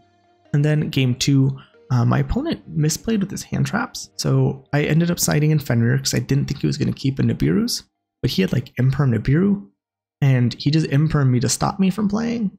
And I wasn't able to get to my combo from there. So the Nibiru was dead in his hand. So it would have just been better for him to hold the Imperm and just Nibiru me, because maybe he just didn't realize it, that the Centur-Ion deck plays into Nibiru when you summon Fenrir. So I think that was just a misplay on his part. I also did a bad side. I was assuming the Goblin Bikers were all the same type and that I could super poly them with the Garua, but I realized when looking through his stuff in game 2, which is something I should have checked more in game 1, and been more preemptive on what I was going to side, I ended up siding in super poly. I got really lucky that he did the Takum Tom borderline, because that was 2 win machines. So I was able to super poly him for Garua, and then I grew into a Chaos Angel, which was very helpful. I did make a misplay because at that point I forgot to draw off the Garua, which would have helped me. I would have won the game earlier than I ended up doing, because I would have had the extra draw to use with my stand-up that I had. So because of that, I wasn't able to actually use stand-up because I didn't have a card to send. So that was definitely a misplay that did hurt, but I was able to use Chaos Angel and SP because I was able to stop his Horus lines, because he was able to use the Horus cards, and those are very scary since I think the Sarcophagus could send the Chaos Angel. I was able to banish the Sarcophagus and then also use Horus SP to banish the Horus, which was difficult to deal with. And then eventually got to a point where I did more damage than him. And then eventually a time was called and I was just sitting on a Chaos Angel and he wasn't able to do enough damage and never got to the battle phase. So I ended up winning that one in time, but it wasn't like a close call where I had to do a trick to like burn or anything. So definitely some misplays on my part there and got kind of lucky with some things. But I do think my deck was better overall, but it definitely could have been closer. So I think those misplays definitely could have ended up hurting me, but I think we also would have went to a game 3 and I would have had a good chance in that situation too by just going first and playing correctly. So, but then at that point, maybe we would have went to time. So who knows? So definitely got lucky, even though there's some misplays there in game 2. So in game 1, we just ended up trading hand traps and I didn't have Enigmaster Packbit.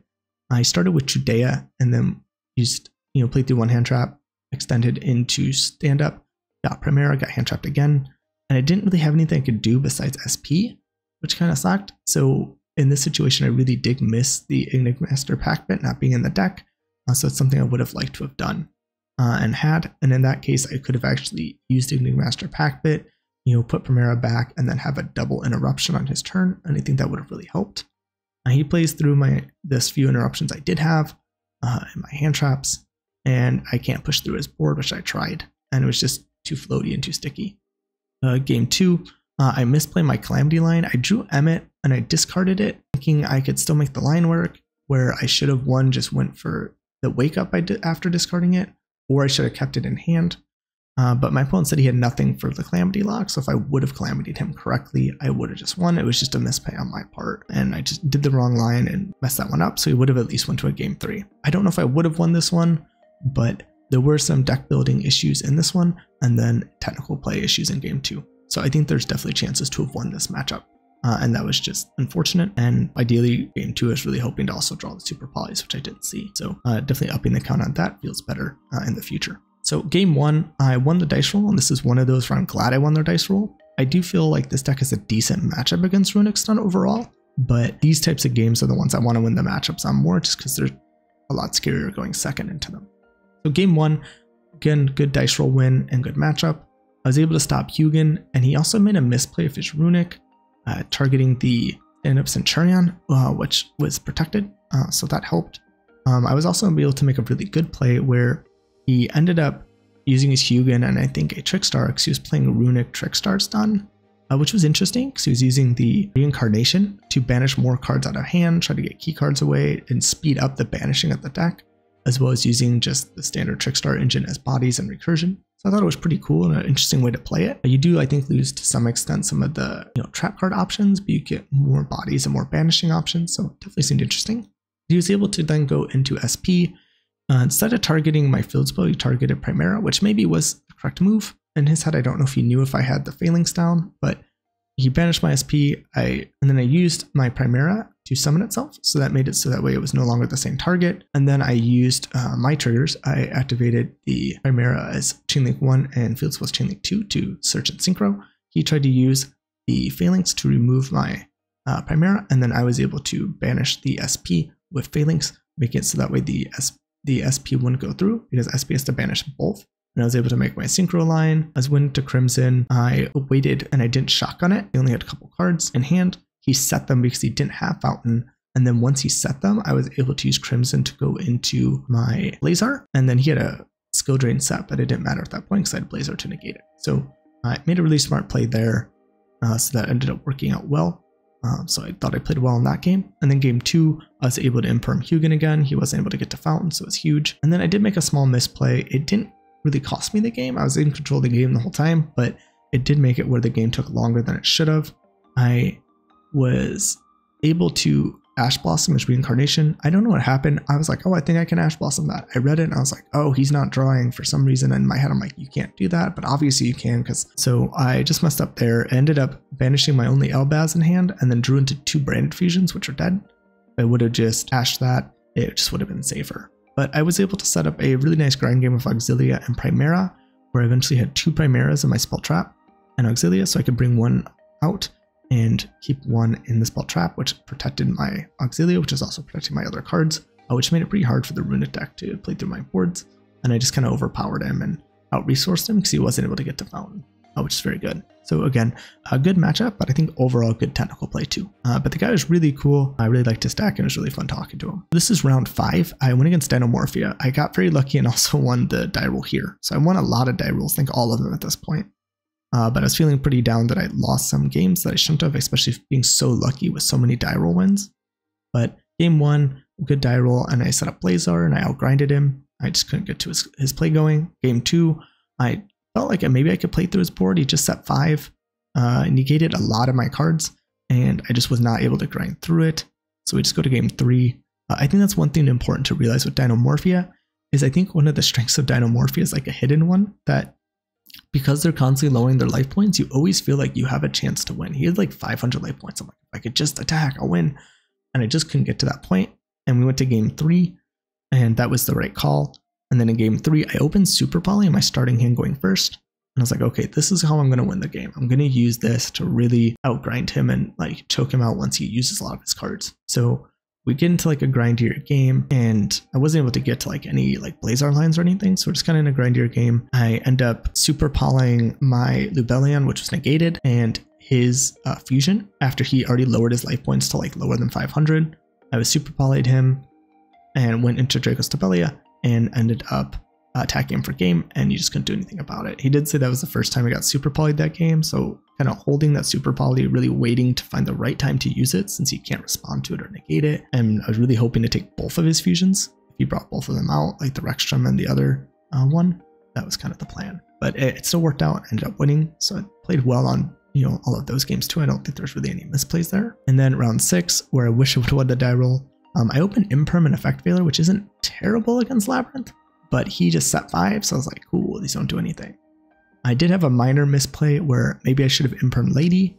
I think that would have been correct normally, but he still had the big welcome set, so he could have just dodged it anyway, but it probably was still better to do that and force that out. So that was probably the minor mistake, but I don't think it changed anything.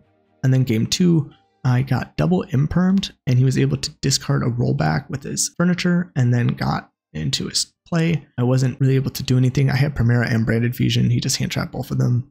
Plus then he had rollback. So even if I had another card, he could have rolled back that and then still had his play. So I just got outgrinded. I mean, in a normal match against them, maybe I could have done something, but in this case, it was not what happened, and I just wasn't able to play. So I just got outgrinded. The guy was really cool. He played very well. I don't think he made any mistakes that I noticed. So I thought he did a very good job. So then round 7, I go against Pearly.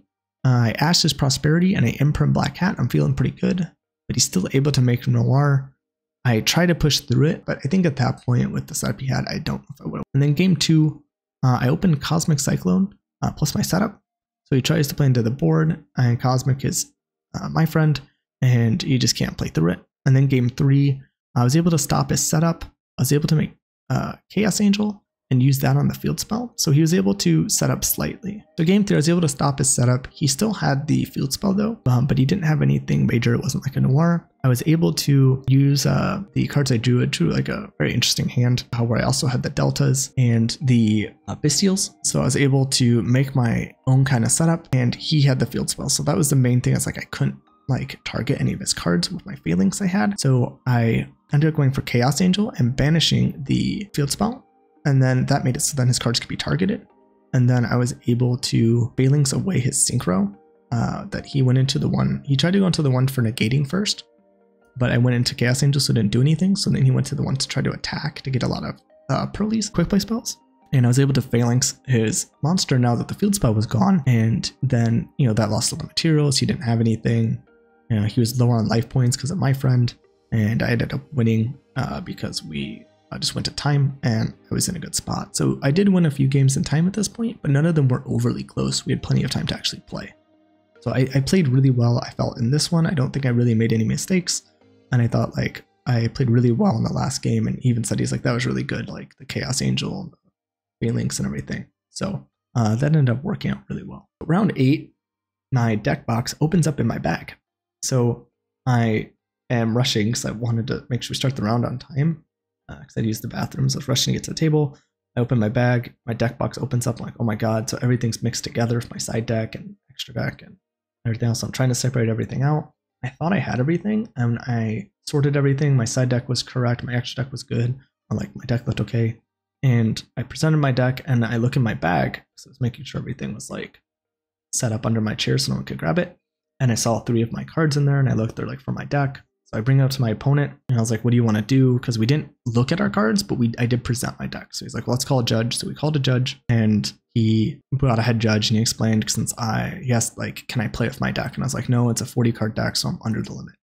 And he's like, okay, I have to give you a game loss because of the fact that your deck isn't legal and you presented it. I was like, okay, I understand. So I was like, what do we do for game 2? Do we side? Do we not side? He's like, you're just going to go into game 2 without siding, but you get to choose if you go first or second since you lost game 1. I'm like, okay. So I got to go first. I was able to do my setup with hand traps, and I won. So I was like, okay, thank God. At this point, I'm X3, and my only chance to even get an invite is potentially X3. So I was like, I'm glad I didn't just lose my first game to a game loss and then lose game 2. So that would have really felt defeating. So I was like, cool, we get to go to game 3. So game 3, I open a God hand. Open up the ability to play. I open up 2 shifters and a Bystial. I'm still kind of tilted from the first game, and I'm very excited about my hand for the third game. I shifter him. He's like, oh geez. He kind of like just doesn't do anything. And I summon my Bystial on my turn, and I banish my shifter, and I summon it in defense for no reason outside of just, I think in my head I was still thinking I couldn't attack since nothing really happened on his turn. It was almost like I was going first in my head. I know sometimes I do and I kind of forget my opponent just couldn't play. And then I summon Trudea, he imperms it with the only card he set. He didn't play any monsters, and I just passed back to him. And I just didn't attack. And I was like, as soon as I passed back, I was like, oh my god, I didn't attack. And I also summoned my Bystial Magma in defense mode. What am I doing? So I was like, okay, well, I still have another shifter. So I shifter him again because I banished the only card in my grave to summon the Bystial. And he's like, oh my god, really? So like we kind of go back and forth. I should have OTK'd him that next line. If I even not summoning the Bystial Magma and attacking, if I would have just attacked with the Trudea, I would have had enough to kill him the next turn because he just summoned low and searched a card and passed. I could have just killed him right then and there. I just was short like under 1,000 life points for damage. So we end up getting into a very grindy game. Eventually, we also have the time extension for the judge call and everything. So it gets to a point where I literally get him down to 50 life points and I have 8,000. And we keep dueling. It gets into a point where I actually lose control of the duel. And we end up getting to a state where I end up opening like a really good hand at the end. It's like a Delta, a Druis Worm, and an Ash. Instead of taking the bait for negating the Druis Worm in hand, which I think it's a hard call to make. I don't think you would ever read I had Gamma, but I think it's also like, I don't know if that was correct either. So he did it. I Gamma'd him. I destroyed his ritual, and I was able to then Ash the spell engrave to summon out, which really hurt. But we did get to a point where he is able to still again outgrind me and attack me directly, because he pretty much only had like 10 seconds by the time it was his turn, and he just attacks for like 4,100. I'm still up on life points when time's called, so I end up winning. So I literally, it should have been a super like non-game, and I closed it out in 5 minutes, but I almost ended up losing and potentially like through the game like almost two or three times. So I was very lucky that I did win with how bad I played in game 3, but it was kind of helpful because it did feel very much like the pressure of like maybe being on stream or feature. So I think that was kind of helpful for that nerves in the future. And, you know, I learned a lot, I think, from just helping myself cope with that stress in that game. All right, so we're at the last round of the day. I'm X3, so I definitely can't top in any way for this, but there's the potential of getting an invite still at this point, because it was the top 48 players that get your invite, and X3s have a chance. It's not great, but you do have a chance still. So I win the dice roll, and I'm like, awesome, last round, I win the dice roll, and I open all hand traps, and I open 3 Ash Blossom, and the 3 Ash Blossom were my first 3 cards. Now I power shuffled my deck, my opponent power shuffled their decks, we shuffled each other's decks and like cutting them. And somehow I opened 3 Ash Blossom in a row, which is crazy. So I don't know how that happened, but I did. I had Ash Blossom, I think Effect Veiler, and Nibiru, so I was like, well, I still could potentially make it to the next turn. He had a lot of gas, and I did misplay my Nibiru. I was thinking about it using a Nibiru with my opponent going first, but I wasn't thinking about the fact that I literally passed turn with nothing, so all he has to do is kill me. So he got to the point before he went into Flameburst Dragon where he used Oak, Ash, Poplar, they're all in the field. And I should have just Nibiru'd him there. That would have been the best chance to really slow him down. But I didn't do that. I should have. And he got to a point where he brought Flameburst out, because in my head I was like, I'll just let him extend as far as possible and then Nibiru him and then like try to stop his follow-up plays and stuff. And that was definitely not the right call in the situation, because he's like, go to battle phase for game, and I was like, oh wait, he can kill me. I have to Nibiru him, and he got the follow-up from the Flameburst, and I just wasn't able to put enough to kind of stop him. I went to my turn to draw. I didn't get anything except another hand trap, and just really couldn't play into the board. So it was unfortunate. I definitely made a mistake there, but I was like, okay, I gotta learn from this Nibiru to not make that mistake again. So I was a lot more cognizant of that. Game 2, I open up just a killer combo where I have Shifter set up with Judea, and I also drew Super Poly. So I felt really good with this. I shifted him right away at the kind of draw phase, and he kind of tried to play into it. I ended up Super Polying him to a Chaos Angel, and even though I could have Calamity'd him, I wanted to try this out all day, and I felt very safe under Shifter against Snake Eye anyway. So I really wanted to try out this idea of Super Polying Snake Eye when they go for the Snake Eye Ash and the Poplar, because those are 2 of the same type you can go for Garua.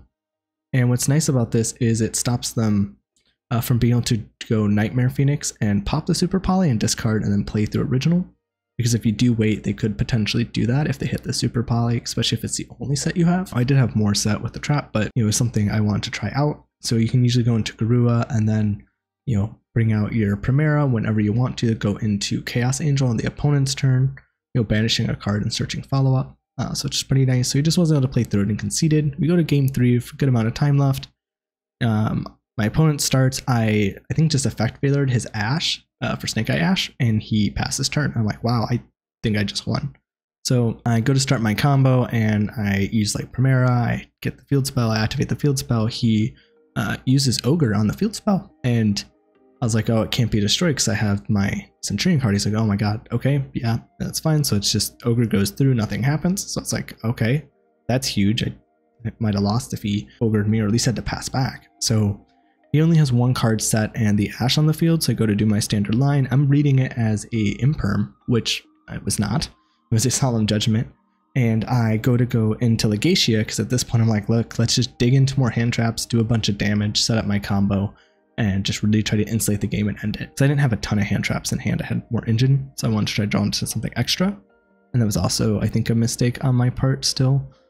To a degree. I think it's generally just better to go for Exilia there on Bystials. So I didn't read it was a Solemn Judgment. I go into Legacia and I get Solemn Judgmented, which really hurt because at that point I wasn't running Gargoyle, and I did have a way to get Gargoyle with Emblema, but I had nothing else to search off Emblema because I already summoned all my Centurions in deck. So that left his Snake Eye Ash on the field, which is a huge misplay on my part potentially. I think it's fair to read that it was like an Imperm versus like a Solemn Judgment. It's not like I've seen it. Solemn's not a super common card, so it did kind of throw me off, but not being able to get rid of that monster really gave him a lot of options going into his next turn to be able to use it to get other cards. And I did pretty good with where I Nibiru'd him. I Nibiru'd him at the right spot, but what I should have done is summoned out my monsters on the resolution of him getting to his field spell, but I didn't do it, and I realized that like right after he activated, I was like, shoot, okay, I still have a couple cards left with the trap card and I think one other card in hand. So I was like, I'll just go into Auxilia and just try to sit on some follow-up. He did lose 4,000 life points. Let's see if I can just stop him.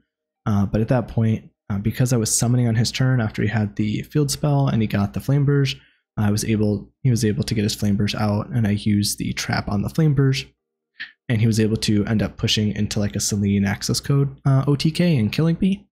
If I would have done that properly, what I should have done is on resolution done my synchro plays, or maybe even not have done the even special summon anything out at that point, but I wanted to try to get the follow-up. But I think ideally at this point what I should have done is on resolution of him searching the field spell, I should have used my cards as quick effects to summon out, make my Exilia line, get my search for follow-up, and kind of try to sit on this for some protection and hope he can't kill me through this, and then I'll still have the trap card. And at this point, because I'm not summoning anymore, I'm not actually going to allow him to trigger his field spell to get the Flamberge out. If he does go for the Selene line, I'd be able to use the Phalanx, get rid of the Selene, and from there I don't think he could have climbed up to do enough damage to kill me, and I would have been, I think, pretty safe with the life points I had and going back to my turn. So there definitely was some mistakes on my part here that could have done it. Now also, I think my opponent's mistake was more deadly to him if I would have played that correctly. I think him ghost ogering my Primera as well as having a judgment set, I think the game was over. I don't think I really had any business of even being able to win the game if he played it properly as well. So that's something to consider, that I got lucky he misplayed the ogre. I wouldn't have been able to push through. Like I probably wouldn't have been able to do anything if he ogred my Primera, most likely. So that really hurts with the deck only having the one tuner access right now, outside of potentially setting up a synchro on their turn, and then he would just ogred my ability when I summoned the synchro. The other thing that hurt in that game was because I didn't go Exilia first and that got Solemn Judgmented. If I would have had Legacia in the extra deck, I could have went Legacia, pop another card to kind of get rid of some of his resources, making it harder for him to extend, while also drawing into a hand trap to potentially stop him. So that also would have been helpful as well, to potentially help me live through that game. So some different things to consider and think about and kind of looking back at this matchup. Everyone, well, that's the end of my tournament experience. I ended up going X4 at the end of it. I definitely learned a lot. I had some plays I was really proud of, some other things I wasn't. I think a lot of it just was down to technical play, and there's really only one match for sure. I know I just really couldn't have won. I think just due to hands and the matchup being kind of rough. But I think most of them I could have at least either won the game or had a much better chance in the game if I would have played correctly. So I hope this overall experience and talking through all this helps you and kind of do better in your own games as well, and kind of talk through some things that happened in the tournament, maybe how to deal with stress or other aspects while playing, and things to consider. Definitely take your time, give yourself a chance to respond. Don't kind of take advantage of the situation, by constantly saying thinking when you don't have plays or anything like that. I'm not saying that you should kind of like stall out your opponent or slow play. I think it's okay to, not rush into things. There's a few times I was like, yeah, that's fine. Instead of like giving my, self just like even 1 to 3 seconds to think, but like 1 sec, I think it's easy to kind of get into the habit or like kind of pacing of the game of moving too quickly and making mistakes. Everyone, I hope this entire kind of process of going through the kind of tournament experience with my deck was helpful and kind of seeing everything. If you're only watching this in like the smaller part of the tournament report, you want to see more, check out the description. I'll have all the other aspects of this kind of series linked below with those individual videos. And I hope this was helpful. I look forward to seeing you guys in the next video. And if there's any comments or suggestions you have, or you like the video and you want to leave a like to show support, I'd appreciate it. And I look forward to seeing you guys in the next video, and I'll see you there.